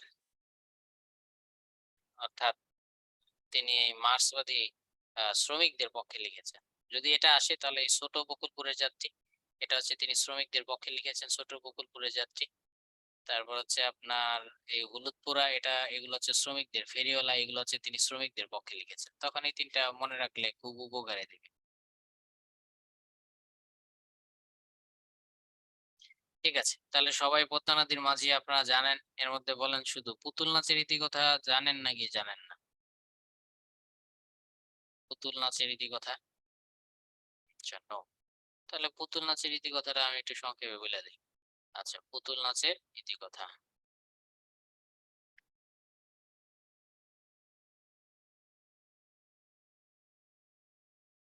হুম, এটার বিষয়বস্তু, এটার কন্টেন্টটা আপনার গল্পটা বললে আপনার অনেক বিষয়বস্তু পাওয়া যাবেন। এখানে একজন শশী ডাক্তার থাকে, নায়ক হচ্ছে শশী ডাক্তার, আর নায়িকা হচ্ছে কুসুম। এই নায়ক শশী ডাক্তার, নায়িকা হচ্ছে কুসুম। কুসুম অলরেডি বিবাহিত, পরাণের স্ত্রী কুসুম। আর শশী ডাক্তার নতুন ডাক্তার হয়েছে, তো তিনি বিবাহ করেন নাই। এই শশী ডাক্তার হচ্ছে ভাগ্যকে বিশ্বাস করেন না, তিনি ভাগ্য বিশ্বাসী নন। ঠিক আছে। কিন্তু তিনি ভাগ্য বিশ্বাসী না হইলেও ঘটনাচক্রে তিনি যা চেয়েছেন জীবনে, শশী ডাক্তার যা চেয়েছেন তার উল্টাটা ঘটেছে। তিনি সবসময় ভাগ্যকে এড়িয়ে চলতে চেয়েছেন, কিন্তু তার ভাগ্যে যা ছিল সেটাই ঘটেছে, তিনি যা চাইছেন তা ঘটেন নাই। এই জন্য উপন্যাসে লেখক মানিক বলতে চাইছেন আমরা হচ্ছে পুতুল, অর্থাৎ ঈশ্বরের হাতের খেলার পুতুল। আর ঈশ্বর আমাদের যেভাবে নাচায় আমরা সেভাবেই নাচি। এরকম ঈশ্বর শশীকে যেভাবে নাচাইছে শশী সেভাবেই নাচছে। যদিও শশী তার নিজের মতো করে চলতে চাইছিল কিন্তু পারে নাই, তাকে ঈশ্বরের মতোই চলতে হয়েছে। অনেকটা ঈশ্বরবাদী বলতে পারে। এই উপন্যাসে আমরা দেখতে পাই শশী ডাক্তার কলকাতা থেকে লেখাপড়া করে আসে, কলকাতা থেকে লেখাপড়া করে আসে। শশী ডাক্তারের যে পিতা ছিলেন তিনি ছিলেন মোটামুটি একজন স্থানীয় আহ অনেক বিত্তশালী একজন মানুষ, ওনার পিতা ছিলেন অত্যন্ত বিত্তশালী মানুষ। কিন্তু এই বিত্তশালী মানুষটা আহ শশী ডাক্তারকে টাকা পয়সা দিয়ে কলকাতায় ডাক্তারি পাশ করেছেন। শশী ডাক্তার এলাকায় চলে আসে। এলাকায় চলে আসার পর তিনি প্রথম দিকে তার স্বপ্ন ছিল এলাকায় একটা বিশাল হসপিটাল করবেন। কিন্তু শশী ডাক্তারের পিতা আবার সেটা পছন্দ করতেন না, তখন পিতা পুত্রের মধ্যে একটা দ্বন্দ্ব আছে। তাহলে এই উপন্যাসের একটা বিষয়বস্তু কি পিতা পুত্রের দ্বন্দ্ব। পিতা পুত্রের দ্বন্দ্বের পাশাপাশি এই উপন্যাসের আরেকটা বিষয়বস্তু হচ্ছে তার পিতা ঘরের যে থাকে না চাকরানী, সে চাকরানীর সাথে প্রেম করে, এক অবৈধ প্রেম। এই উপন্যাসের আরেকটি বিষয়বস্তু কি অবৈধ প্রেম। শুধু প্রেম নয়, সে চাকরানীর সাথে প্রেম তো করেই, আহ প্রেম করার পর আবার সন্তানও হয়ে যায়, অবৈধ সন্তানও আছে এই উপন্যাসের মধ্যে, ঠিক আছে। তাহলে এই উপন্যাসের বিষয়বস্তুতে কত কিছু, এই জন্য ডাক্তারের সাথে পিতার সাথে সবসময় একটা দ্বন্দ্ব লেগেই থাকতো, ঠিক আছে। এরপর আমরা দেখতে পাই এই যে ডাক্তার, তিনি চেয়েছেন একটা বিশাল হসপিটাল করবেন, তার পিতা আবার টাকা পয়সার, সমাজের জমিদাররা যা ছিল বুঝতেই তো পারছেন, জমিদাররা জোকের মতো কি করতো, শোষণ। তাহলে এই উপন্যাসের আরেকটা বিষয়বস্তু কি শোষণ, যেখানে শশী ডাক্তারের পিতা প্রচন্ড পরিমাণে কি করতেন, শোষণ করতে চাইতেন, আর শশী ডাক্তার জনসেবা করতে চাইতেন। এটাই পিতা তখন মানতে পারতো না, বলতে এত টাকা দিয়ে তোমাকে পড়িয়েছি, সেটা কি যে আমার টাকা জলাঞ্জলি দেওয়ার জন্য, তোমাকে আমি আরো সম্পদ বৃদ্ধির জন্য পড়িয়েছি, এই কথা তিনি বলতেন। পরবর্তীতে আমরা দেখতে পাই শশী ডাক্তার কিন্তু গ্রামে হসপিটাল করার চেষ্টা করছেন, কিন্তু তার পিতা তাকে বাধা দিচ্ছেন। যাই হোক, এর মধ্যে কুসুম অলরেডি আবার সে বিবাহ হয়ে গেছে। এই উপন্যাসে আবার একটু দুর্নিবার প্রেমও আছে। দুর্নিবার প্রেম মানে একজনের স্ত্রী আরেকজনের সাথে প্রেম করতে চায়। সেই কুসুম আবার শশী ডাক্তারকে খুব ভালো লাগতো। ভালো লাগার পর এই শশী ডাক্তারের কাছে যাইতো। যাওয়ার পর এই শশী বিভিন্ন অঙ্গ ভঙ্গি দেখায় শশী ডাক্তারকে আকর্ষণ করার চেষ্টা করতো। তাহলে এই উপন্যাসে প্রচন্ড পরিমাণে কি আছে, যৌন চেতনা, এটা খুবই ইম্পর্টেন্ট। এটাকে সাহিত্যের ভাষায় বলা হয় লিবিডো। আপনারা জানেন লিবিডোনাস, মানে লিবিডো মানে হচ্ছে যৌন চেতনা। তারপর এই উপন্যাসে যৌন চেতনা আছে ব্যাপকভাবে। কুসুম শশী ডাক্তারকে আকর্ষণ করার চেষ্টা করতো, কিন্তু শশী ডাক্তার মাইন্ড করতো। একসময় কুসুমকে বলে, কুসুম তুমি শুধু দেহ দেহ দেহ, কুসুম তোমার কি মন নাই। একসময় শশী ডাক্তার বুঝতে পারে কুসুমের আসলে পেট ব্যথা নাই, একসময় শশী ডাক্তার বুঝতে পারে কুসুমের আসলে কোমর ব্যথা নাই, কিন্তু কুসুম এই পেট ব্যথা কোমর ব্যথার ছলে শশীকে কোমর আর পেট দেখে আকর্ষণ করার চেষ্টা করতো। কিন্তু পরবর্তীতে যখন শশী ডাক্তার সৎ থাকে, তখন এই কুসুম কিন্তু একসময় হতাশ হয়ে যায়। হতাশ হয়ে সে এলাকা ছেড়ে, এই শ্বশুর বাড়ি ছেড়ে বাপের বাড়িতে চলে যেতে চায়। একসময় শশী ডাক্তার আবার কিন্তু ফিল করে। শশী ডাক্তারও কিন্তু এই লিবিডোর ফাঁদে পড়ে, যৌন চেতনার ফাঁদে পড়ে। ফাঁদে পড়ার পর শশী ডাক্তার একসময় কুসুমকে বলে, কুসুম তুমি যাও না। তখন কুসুম আবার শশী ডাক্তারকে বলে, লাল তক্তকে তাতানো লোহার কড়াই ফেলে রাখলে শীতল হয়ে যায়। অর্থাৎ আমি এতদিন লাল তক্তকে লোহার কড়াই ছিলাম, ডাক্তার তুমি আমাকে ফেলে রেখেছো, অবজ্ঞা করেছো, আমি এখন কি হয়ে গেছি, শীতল হয়ে গেছি। এই উপন্যাসে আবার একজন জ্যোতিষী থাকে, বিখ্যাত জ্যোতিষী। তাহলে এই উপন্যাসের আরেকটি বিষয়বস্তু কি, জ্যোতিষ শাস্ত্র, ঠিক আছে। তাহলে আমরা অনেকগুলা বিষয়বস্তু আমরা পেলাম এখানে, পেলাম পিতা পুত্রের দ্বন্দ্ব রয়েছে, সংঘাত রয়েছে, বিত্তশালী লোকদের শোষক শোষণ রয়েছে। আবার দেখলাম শশী ডাক্তার একজন ভাগ্য বিড়ম্বনা লোক, ভাগ্যকে নিজের হাতে গড়ে নেওয়ার পক্ষপাতী, কিন্তু ঈশ্বর তাকে কখনোই সেই ভাগ্য নিজের হাতে গড়তে দেন না। তা বারবার তাকে নিয়ে ঈশ্বর খেলা করেছেন। তাই লেখক এই উপন্যাসের নাম দিয়েছেন কি, পুতুল নাচের ইতিকথা। যখন শশী কুসুমকে চান নাই, তখন কুসুম তাকে চেয়েছেন। শশী যখন আবার কুসুমকে চেয়েছে, তখন তিনি আবার কি হয়েছেন, হতাশ হয়েছেন। তিনি কখনোই নিজের ইচ্ছা মতো চলতে পারেন নাই। একসময় তিনি হসপিটাল করতে চেয়েছেন এলাকায়, কিন্তু সেই হসপিটালও করতে পারেন নাই। সে কিন্তু একসময় না করতে পেরে এলাকা ছেড়ে চলে গেছেন। তাহলে এইভাবে আমরা পুতুল নাচের ইতিকথায় দেখি যে যেভাবে মানুষ চায় সেভাবে হয় না, ঈশ্বর যেভাবে চায় আমরা সেভাবেই নাচি।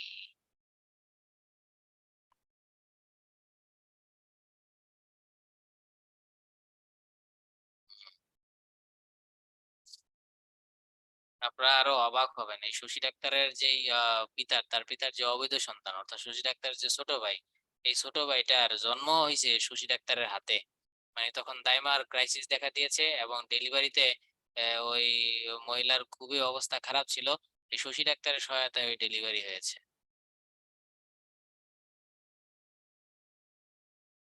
এক বিচিত্র ঘটনা।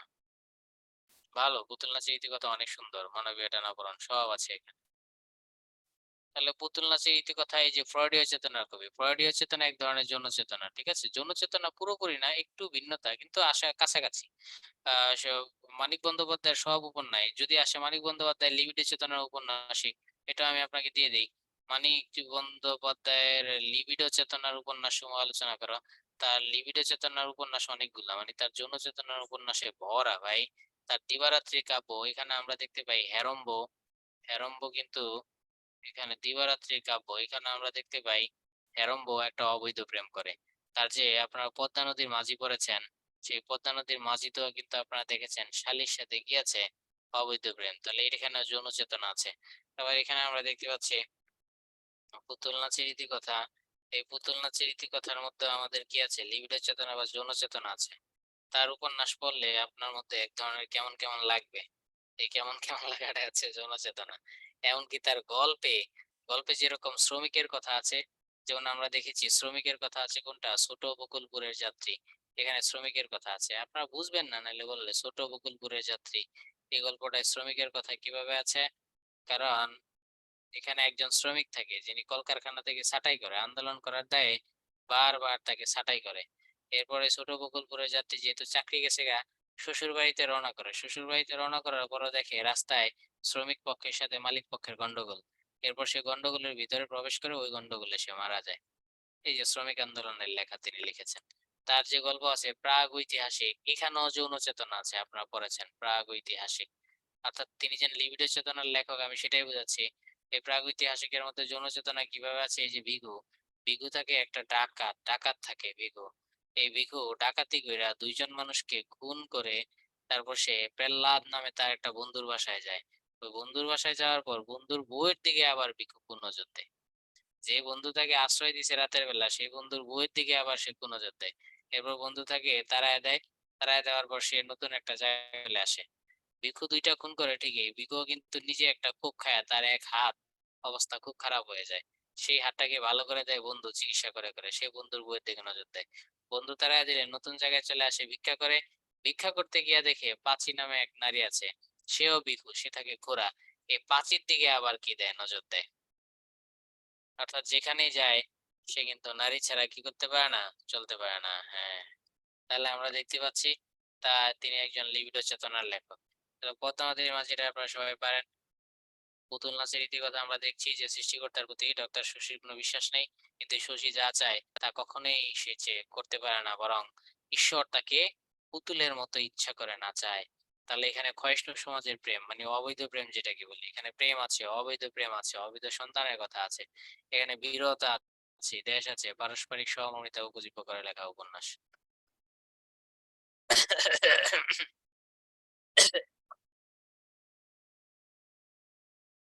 এ প্রশ্নটা পড়ে নিন। ছোট গল্পে মানিক বন্দ্যোপাধ্যায়ের অবদান, 5টা গল্পের নাম পড়ে নিতে হবে। যদি আসে মানিক বন্দ্যোপাধ্যায়ের 3টি ছোট গল্প লেখেন তাহলে তো আপনার জন্য একটা সহজ হয়ে যাবে। একটু আগে আমরা বললাম প্রাগ ঐতিহাসিক, সেখানে আমরা ভিখুর কাহিনী পড়েছি। আপনারা কি প্রাগ ঐতিহাসিক পূর্ণাঙ্গ পড়েছেন কখনো? 2 নাম্বার আমরা একটু আগে বললাম ছোট বকুলপুরের যাত্রী, যে তার কি হারিয়েছে, চাকরি হারিয়েছে। ছোট বকুলপুরের যাত্রী, এই হচ্ছে 2টা। আর 3 নাম্বারে আমাদের একটা জানি আমরা, সেটা হচ্ছে অতসীমা আমি ও অন্যান্য, এটা লিখে সে পুরস্কার পেয়েছিল। তাহলে এই 3টা লিখলেই হয়ে যাবে। আর যদি আসে ছোট গল্পে তার অবদান, ছোট গল্পে তার অবদান বললে শুধু 3টা না, যে কয়টা আপনার মনে থাকে তখন সব কয়টা নাম লিখে দিবেন। তিনি কতগুলা ছোট গল্প লিখেছেন, যে কয়টা মনে থাকে সব কয়টা লিখে দিবেন। এই জন্য বন্ধুদের কখনো ঘরে জায়গা দিব না, ঘরে জায়গা দিবেন না। সবাই কি ভাইয়া ভিখুর মতো নাকি?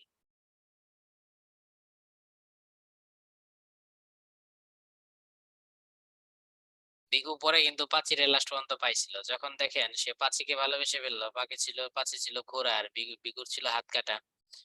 পাঁচির আবার আরেকটা ছেলের সাথে, আরেকটা ভিক্ষুকের সাথে পাঁচির আবার কি ছিল জানেন, লিভ টুগেদার ছিল। পরবর্তীতে একদিন রাতের বেলা সে পাঁচির কাছে যায়, ভিখুর তো টাকা পয়সার প্রতি লোভ ছিল। পাঁচির কাছে যাওয়ার পর গিয়া দেখে সে ওই যার সাথে লিভ টুগেদার করে তার সাথে ঘুমিয়ে আছে। তখন গিয়া ভিখু গিয়া পাঁচিরে কয়, "ওই পাঁচি ওঠ।" পাঁচির আবার জমানো অনেকগুলা টাকার থলে থাকে, ওই টাকার থলিটা ল। পাঁচি কয়, "না, উঠুম না, তোর সাথে আমি যাবো না, আমি আমার বয়ফ্রেন্ডের সাথে থাকবো।" তখন সে কি করে, ওই বয়ফ্রেন্ড পারাপারি করে, তখন রাতের বেলা বয়ফ্রেন্ড আবার নায়কের মতো বাধা দিতে যায়। তখন সেই বয়ফ্রেন্ড কে ভিখু এক শাবল দিয়া কোপ দিয়া ভাই গেরে ফেলে, মাটির সাথে মেরে ফেলে। আবার মাইরা ফেলে বয়ফ্রেন্ড রে মাইরা, এক হাত তো তার নষ্ট। সে এক হাত দিয়ে, এক হাতের যেই কাটা হাতে মনে করেন এটা তার হাত, এই হাত পূর্ণাঙ্গ আছে আর এই হাত অর্ধেকটা কাটা। এই জায়গার মধ্যে ইয়াগুলা কয়েনের ঝুলাটা এই জায়গায় ঝুলায়, আরেক হাত দিয়া পাশিরে খুলে লয়, খুলে লয়ে আবার নতুন জায়গায় রওনা করে। কি দুর্ধর্ষ ছিল! ভিখু বাংলা সাহিত্যের দুর্ধর্ষ ক্যারেক্টার ভিখু। মানিক বন্দ্যোপাধ্যায়ের লেখাগুলা দেখছেন, এর মধ্যে একটা সুড়সুড়ি থাকবে, এই জন্যই বলা হয় তিনি লিবিডো চেতনার কবি, তিনি ফ্রয়েডিয়াজমের কবি। আর তিনি শ্রমিকদের পক্ষে লেখায় তিনি সমাজতন্ত্রের কবিও বটে। প্রমথ চৌধুরী সাধারণত এগুলো আসবে না, এগুলো তো পড়ার দরকার নাই। প্রমথ চৌধুরীর 3টি গ্রন্থ, যে কোনো 3টি গ্রন্থ, এর বাইরে আর কিছু পড়ার দরকার নেই। হ্যাঁ, যদি পড়েন শুধু 3টি গ্রন্থ, এটা পড়বেন, সবুজ পত্র আর এটা। আশা করি এই 2টা ঘটনা আপনারা জানেন। বাংলা সাহিত্যে প্রথমে সবুজ পত্র তিনি রচনা করেছেন। এর আগে যত উপন্যাস ছিল সমস্ত উপন্যাস ছিল চরিত্র রীতিতে। আমরা 1 মিনিট বিরতি নেব, আজানের কারণে 1 মিনিট বিরতি।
আশা করি সবাই আছেন এখানে।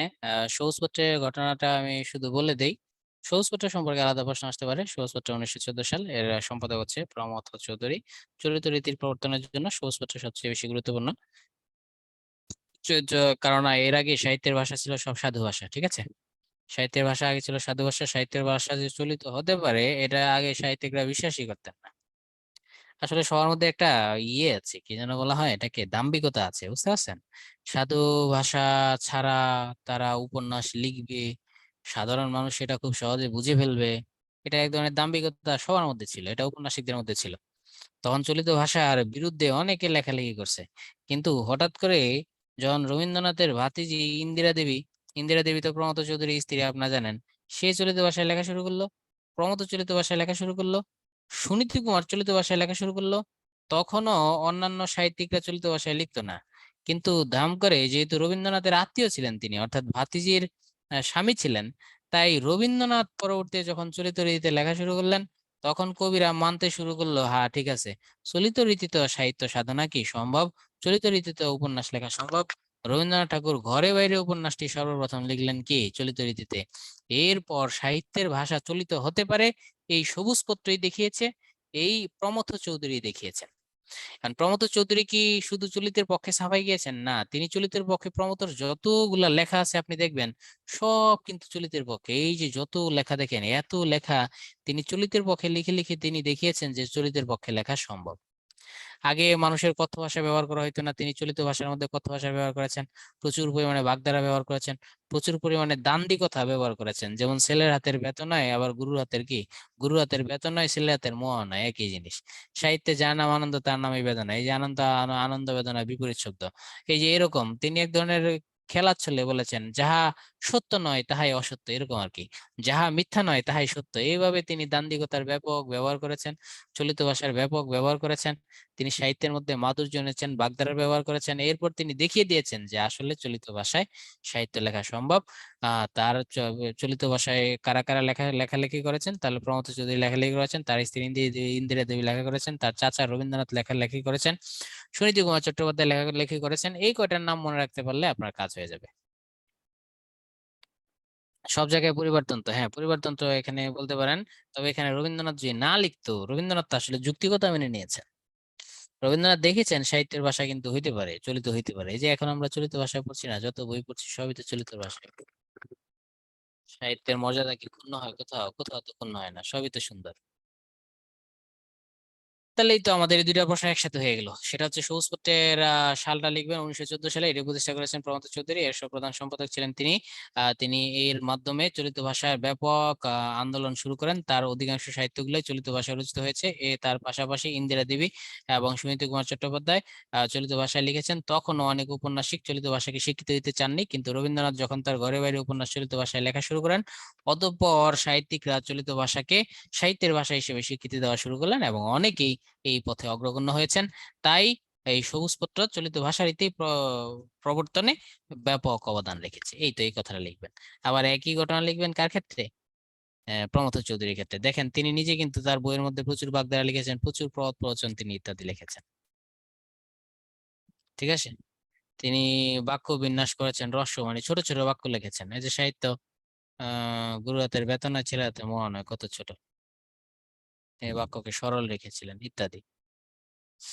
ওকে, আশা করি আপনারা এই দুইটা জিনিস পারবেন। ফরুক আহমেদ, আমি আবারও বলছি, ফরুক আহমেদ স্বাধীনতার বিরোধী ছিলেন, তাই আহামরি তার প্রশ্ন আসার কথা না। তারপর যে কেউ ভালোবাসেন পড়ে ফেলেন, যদি কখনো চলে আসে, তাহলে ফরুক আহমেদের কাব্য প্রতিভা আলোচনা করো। যদি কাব্য প্রতিভার কথাটা আসে, ফরুক আহমেদের কাব্য প্রতিভা আলোচনা করো, তখন আপনি কোন বিষয়গুলো হাইলাইট করবেন সেটা আমরা দেখি। কাব্য প্রতিভা, তাই কাব্য প্রতিভা হাইলাইট করলে তাকে দিতে হবে হচ্ছে আর প্রচুর মুসলিম জাগরণের কবি, মুসলিম পুনর্জাগরণের কবি। অর্থাৎ এক সময় তো মুসলিমরা ভালো অবস্থায় ছিল, এরপর মুসলিমদের অবস্থা খারাপ হয়ে গেছে, তাই মুসলিমদের পুনর্জাগরণের কথা তিনি বলেছেন। তিনি প্রচন্ড পরিমাণে আরবি এবং ফার্সি শব্দের কি করেছেন, ব্যবহার করেছেন। আবার তিনি কিন্তু দেশীয় ঐতিহ্য তুলে ধরেছেন। এই হচ্ছে তার কাব্য প্রতিভার প্রধান প্রধান দিক। এরপর তার কাব্যগ্রন্থের নামগুলা বলে দিবেন। তারপর যতগুলা কাব্যগ্রন্থ আপনার মনে থাকে, তিনি তার উল্লেখযোগ্য কাব্যগ্রন্থের মধ্যে হইলো কাব্যগ্রন্থের নামগুলা পয়েন্ট আকারে না, এভাবে লাইন বাই লাইন কাব্যগ্রন্থের নামগুলা আপনারা দিয়ে দিবেন। শেষ। ফরুক আহমেদের কাব্য প্রতিভা। সাধারণত তার প্রশ্ন আসবে না। এই যে এখানে একটা প্রশ্ন দেখতে পাওয়া যাচ্ছে, সেটা হচ্ছে তার কাব্য প্রতিভার স্বীকৃতি শেষ। তাহলে তিনি এই যে ইসলামী রেনেসাঁ কবি ছিলেন, ইসলামী আদর্শ ছিলেন, ইসলামী ভাবধারা ছিলেন। তারপর তিনি প্রচুর পরিমাণে আরবি ফার্সি শব্দের ব্যবহার করেছেন। এই তো, এই কয়টা কথাই। ইসলামের সূর্য বীর্যের পুনঃপ্রতিষ্ঠায় বিশ্বাসী ছিলেন, একই কথা। এটা যাহা কথা, এটা কিন্তু সেম কথা। তারপর কয়েকটা কাব্যগ্রন্থের নাম দিয়ে দিতে হবে, সাত সাগরের মাঝি, নবেলা, আতন্তাই, সিরাজ মুনিরা ইত্যাদি তার উল্লেখযোগ্য কাব্যগ্রন্থ। শেষ। সাহিত্য পত্রিকা, দিগদর্শন, সমাজের দর্পণ এগুলা খুবই ইম্পর্টেন্ট। হ্যাঁ, দিগদর্শন সম্পর্কে একটা টিকা আসতে পারে, সমাজের দর্শন সম্পর্কে একটা 3 নম্বরের টিকা আসতে পারে। অতঃপর হচ্ছে আমরা দেখতে পাবো সবুজ পত্র নিয়ে একটা টিকা আসতে পারে, সবুজ পত্র ইতিমধ্যে আমরা পড়ে ফেলেছি। কল্লোল নিয়ে একটা টিকা আসতে পারে, শিখা নিয়ে একটা টিকা আসতে পারে। ঠিক আছে, কল্লোল নিয়ে, এরপর হচ্ছে শিখা নিয়ে, শিখা আছে দেখা যায় এখানে, তাহলে শিখা নিয়ে আপনার একটা 3 নম্বরের টিকা আসতে পারে। বঙ্গদর্শন নিয়ে একটা 3 নম্বরের টিকা আসতে পারে। সেই হিসাবে এগুলা বিখ্যাত পত্রিকা। তত্ত্ববোধিনী নিয়ে একটা 3 নম্বরের টিকা আসতে পারে। গ্রাম বার্তা প্রকাশিকা নিয়ে একটা 3 নম্বরের টিকা আসতে পারে। আচ্ছা, এবার আপনারা বলেন এখানের মধ্যে কোনটা নিয়ে আলোচনার দরকার আছে? এই যে এখানে প্রথম দুইটা দেখতে পাচ্ছি, একটা হচ্ছে দিগদর্শন, একটা সমাজের দর্পণ। বলেন আলোচনা প্রয়োজন না নিষ্প্রয়োজন?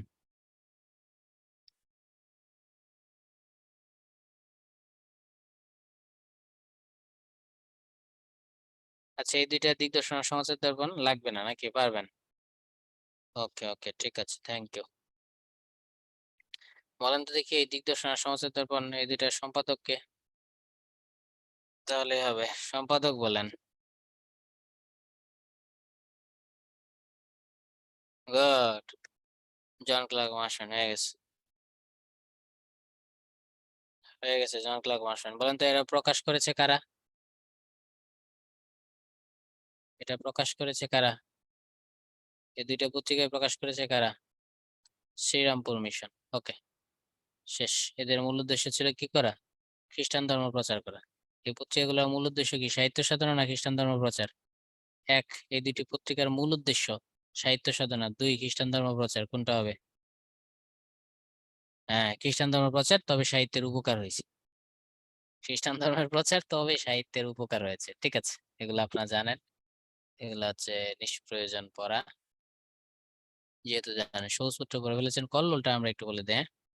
কল্লোল পত্রিকা, আমরা দুইটা পত্রিকাকে পাশাপাশি বলে দিই, কল্লোল এবং শিখা পত্রিকা। আমি বিভিন্ন ক্লাসে, আমার সাথে ক্লাস হলেই আমি সেটা বলেছি।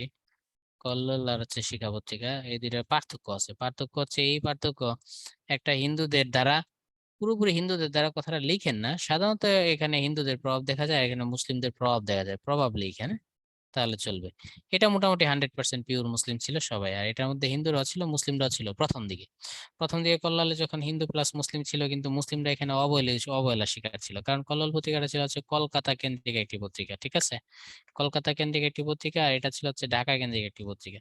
যখন এখানে মুসলমানরা অবহেলার শিকার হয়, তখন এখান থেকে কল্লোল পত্রিকা একসময় শহীদুল্লাহ লেখালেখি করতেন, কিন্তু ডক্টর মোহাম্মদ শহীদুল্লাহ যখন ওখানে অবহেলার শিকার হলেন, তখন ডক্টর মোহাম্মদ শহীদুল্লাহ এই কল্লোল পত্রিকা ছেড়ে দিয়ে শিক্ষা পত্রিকা প্রতিষ্ঠায় উদ্যোগী হইলেন।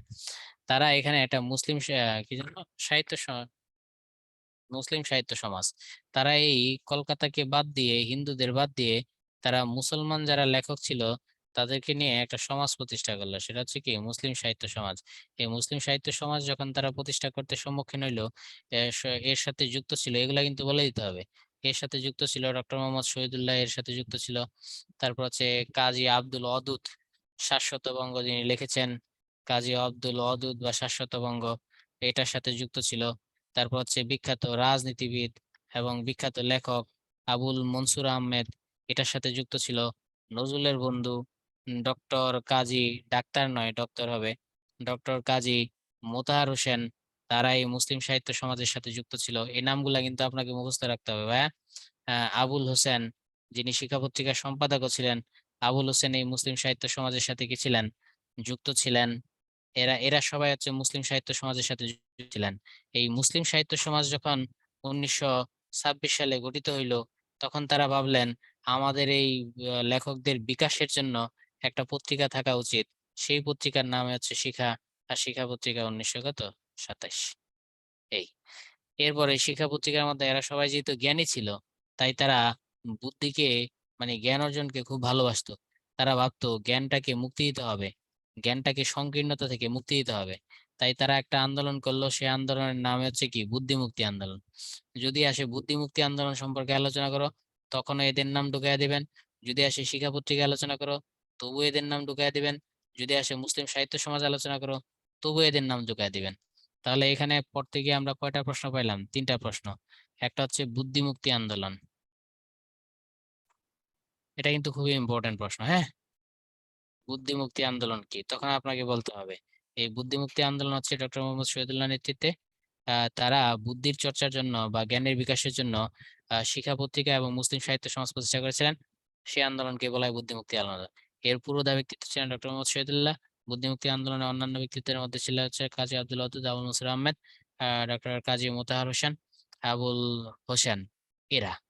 আর তাদের বিখ্যাত উক্তি ছিল, জ্ঞান যেখানে সীমাবদ্ধ, বুদ্ধি সেখানে আড়ষ্ট, মুক্তি সেখানে কি অসম্ভব। শেষ, বুদ্ধিমুক্তির আন্দোলন শেষ একটি প্রশ্ন। যদি আসে শিক্ষা পত্রিকার সম্পর্কে লেখো, তখন একই প্রশ্ন দিবেন। আবার যদি আসে মুসলিম সাহিত্য সমাজ সম্পর্কে লেখো, তখন বলবেন কলকাতায় যখন মুসলিম সাহিত্যিকরা কি হচ্ছিল, একটু অবহেলার শিকার হচ্ছিল, তখন ডক্টর মোহাম্মদ শহীদুল্লাহ ভাবলেন নিজেদের কিছু একটা করতে হবে। তখন তারা ঢাকা কেন্দ্রিক একটি মুসলিম সাহিত্য সমাজ প্রতিষ্ঠা করলেন। এই প্রতিষ্ঠার পিছনে অগ্রগণ্য 1926 সালে এটি প্রতিষ্ঠিত হয়ে থাকে। এই প্রতিষ্ঠার সাথে অগ্রগণ্য ব্যক্তিত্ব ছিলেন ডক্টর মোহাম্মদ শহীদুল্লাহ। এছাড়াও যুক্ত ছিলেন আবুল মনসুর আহমেদ, কাজী আব্দুল ওয়াদুদ, এরপর যুক্ত ছিলেন ডক্টর কাজী মোতাহার হোসেন, আর যুক্ত ছিলেন কে আবুল হোসেন প্রমুখ। মুসলিম সাহিত্য সমাজের একটি মুখপত্র ছিল, সেই মুখপত্র পত্রিকার নাম হচ্ছে শিক্ষা পত্রিকা। এটি প্রকাশিত হচ্ছে 1927 সালে, আর এর সম্পাদক ছিলেন আবুল হোসেন। শেষ। ক্লিয়ার করা যাবে এই তিনটা? আচ্ছা, পারবেন কিনা এবার কল্লোল বলে দিচ্ছি। মাওলানা আকরাম খাঁ বুদ্ধিমুক্তির আন্দোলনের সাথে কোনো জড়িত ছিলেন না। বুদ্ধিমুক্তি আন্দোলনের শিক্ষা পত্রিকার প্রথম সম্পাদক ছিলেন আবুল হোসেন ভাই। আচ্ছা, কল্লোল পত্রিকা সাধারণত বলবেন এটি এটি হচ্ছে এটি কলকাতা কেন্দ্রিক একটি পত্রিকা। সাধারণত এখানে হিন্দু ধর্মের যারা সাহিত্যিক তাদের প্রাধান্য ছিল, আর মুসলিম সাহিত্যিকদের একটু অবহেলার শিকার ছিল। এগুলা লিখতে হবে। কল্লোল পত্রিকা, এই কল্লোল পত্রিকা রবীন্দ্র বিরোধী পত্রিকা হিসেবে পরিচিত, কারণ এখানে যারা লেখালেখি করতেন এদের মধ্যে উল্লেখযোগ্য ছিলেন জীবনানন্দ দাশ, অমেয় চক্রবর্তী, তারপর হচ্ছে আপনার বুদ্ধদেব বসু, এরপর হচ্ছে বিষ্ণু দে, আর হচ্ছে কি অমেয় চক্রবর্তী একটা বাদ পড়লো, এটা সুধীন্দ্রনাথ। হ্যাঁ, এরা সবাই ইংরেজি ভাব দ্বারা পুষ্ট ছিল। এটা রবীন্দ্র বিরোধী পত্রিকা হিসেবে পরিচিত। এটা 1923 সালে কি হয়েছে, প্রকাশ হয়েছে। এই তো শেষ, কল্লোল পত্রিকা। আর সম্পাদক ছিলেন দীনেশ রঞ্জন দাস। দীনেশ রঞ্জন দাস ছিলেন এটার সম্পাদক। ক্লিয়ার? শেষ। পঞ্চপাণ্ডব, হ্যাঁ পঞ্চপাণ্ডবরা এখানে লেখালেখি করতেন। এটি রবীন্দ্র বিরোধী পত্রিকা হিসেবে পরিচিত। রবীন্দ্রনাথের সমালোচনা করতেন। উল্লেখযোগ্য কবি হচ্ছেন জীবনানন্দ দাশ, সৌম্য চক্রবর্তী, বুদ্ধদেব বসু, বিষ্ণুদে, ইত্যাদি ইত্যাদি। তাহলে কল্লোল পত্রিকা শেষ। আর দীনেশ রঞ্জন দাস হচ্ছে এর কি ছিলেন, সম্পাদক ছিলেন। এটি একটি সাহিত্য পত্রিকা। এটি ছিল হচ্ছে কল্লোল কল্লোল ছিল নব্য লেখকদের প্রধান মুখপাত্র, ঠিক আছে। এখানে বুদ্ধদেব বসু প্রমুখ। এদের নাম যদি কাজী নজরুলের নাম লিখতে পারেন লিখলেন, না পারলে নাই।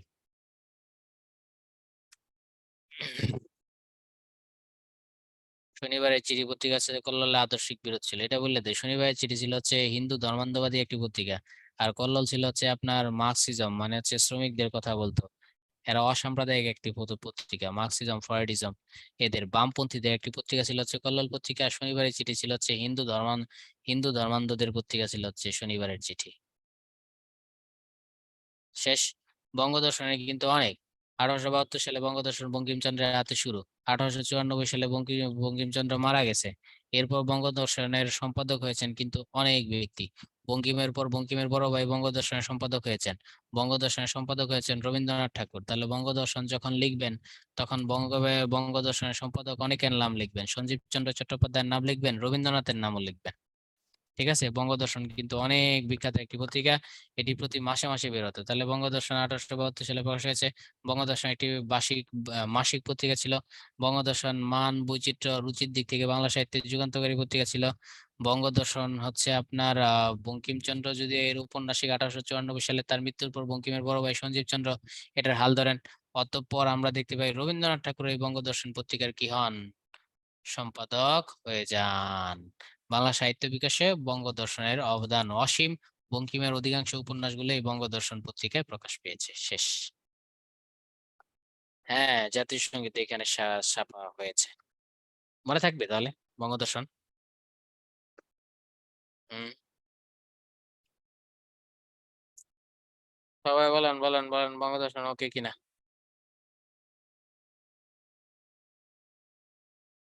ওকে।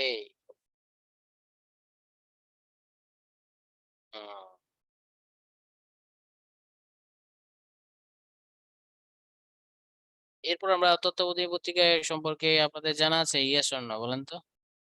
তত্ত্বাবধায়ী পত্রিকা সম্পর্কে জানা আছে? নো। সুদীপ্ত ইয়েস, অধিকারী নো। আর কে? আর কেউ আর বাকি সবাই জানেন নাকি?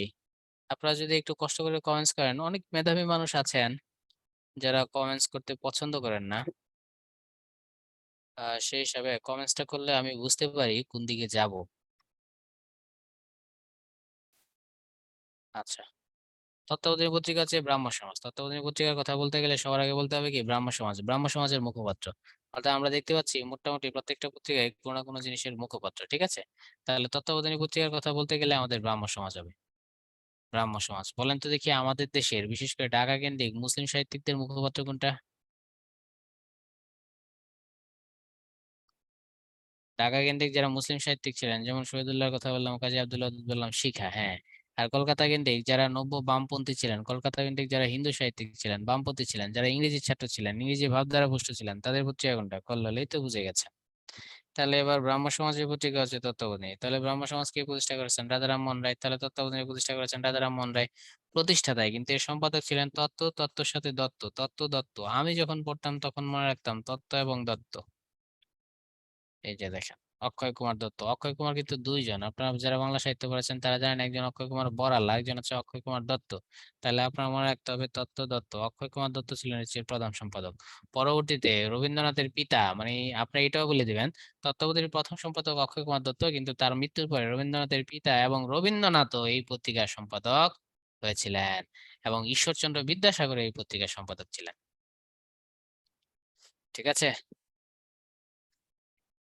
তাহলে এটা প্রথমে 1839 সালে, 1843 সালে এটা মনে হয় ইয়ে হয়েছে, দৈনিক হয়েছিল তত্ত্বাবধানী পত্রিকা। তাহলে এটা বলতে হবে এটা হচ্ছে ব্রাহ্ম সমাজের মুখপাত্র তত্ত্বাবধানী পত্রিকা। 1839 সালে রাজা রামমোহন রায়ের হাত ধরে এটি প্রতিষ্ঠা হয়েছে। এর প্রথম সম্পাদক ছিল অক্ষয় কুমার দত্ত।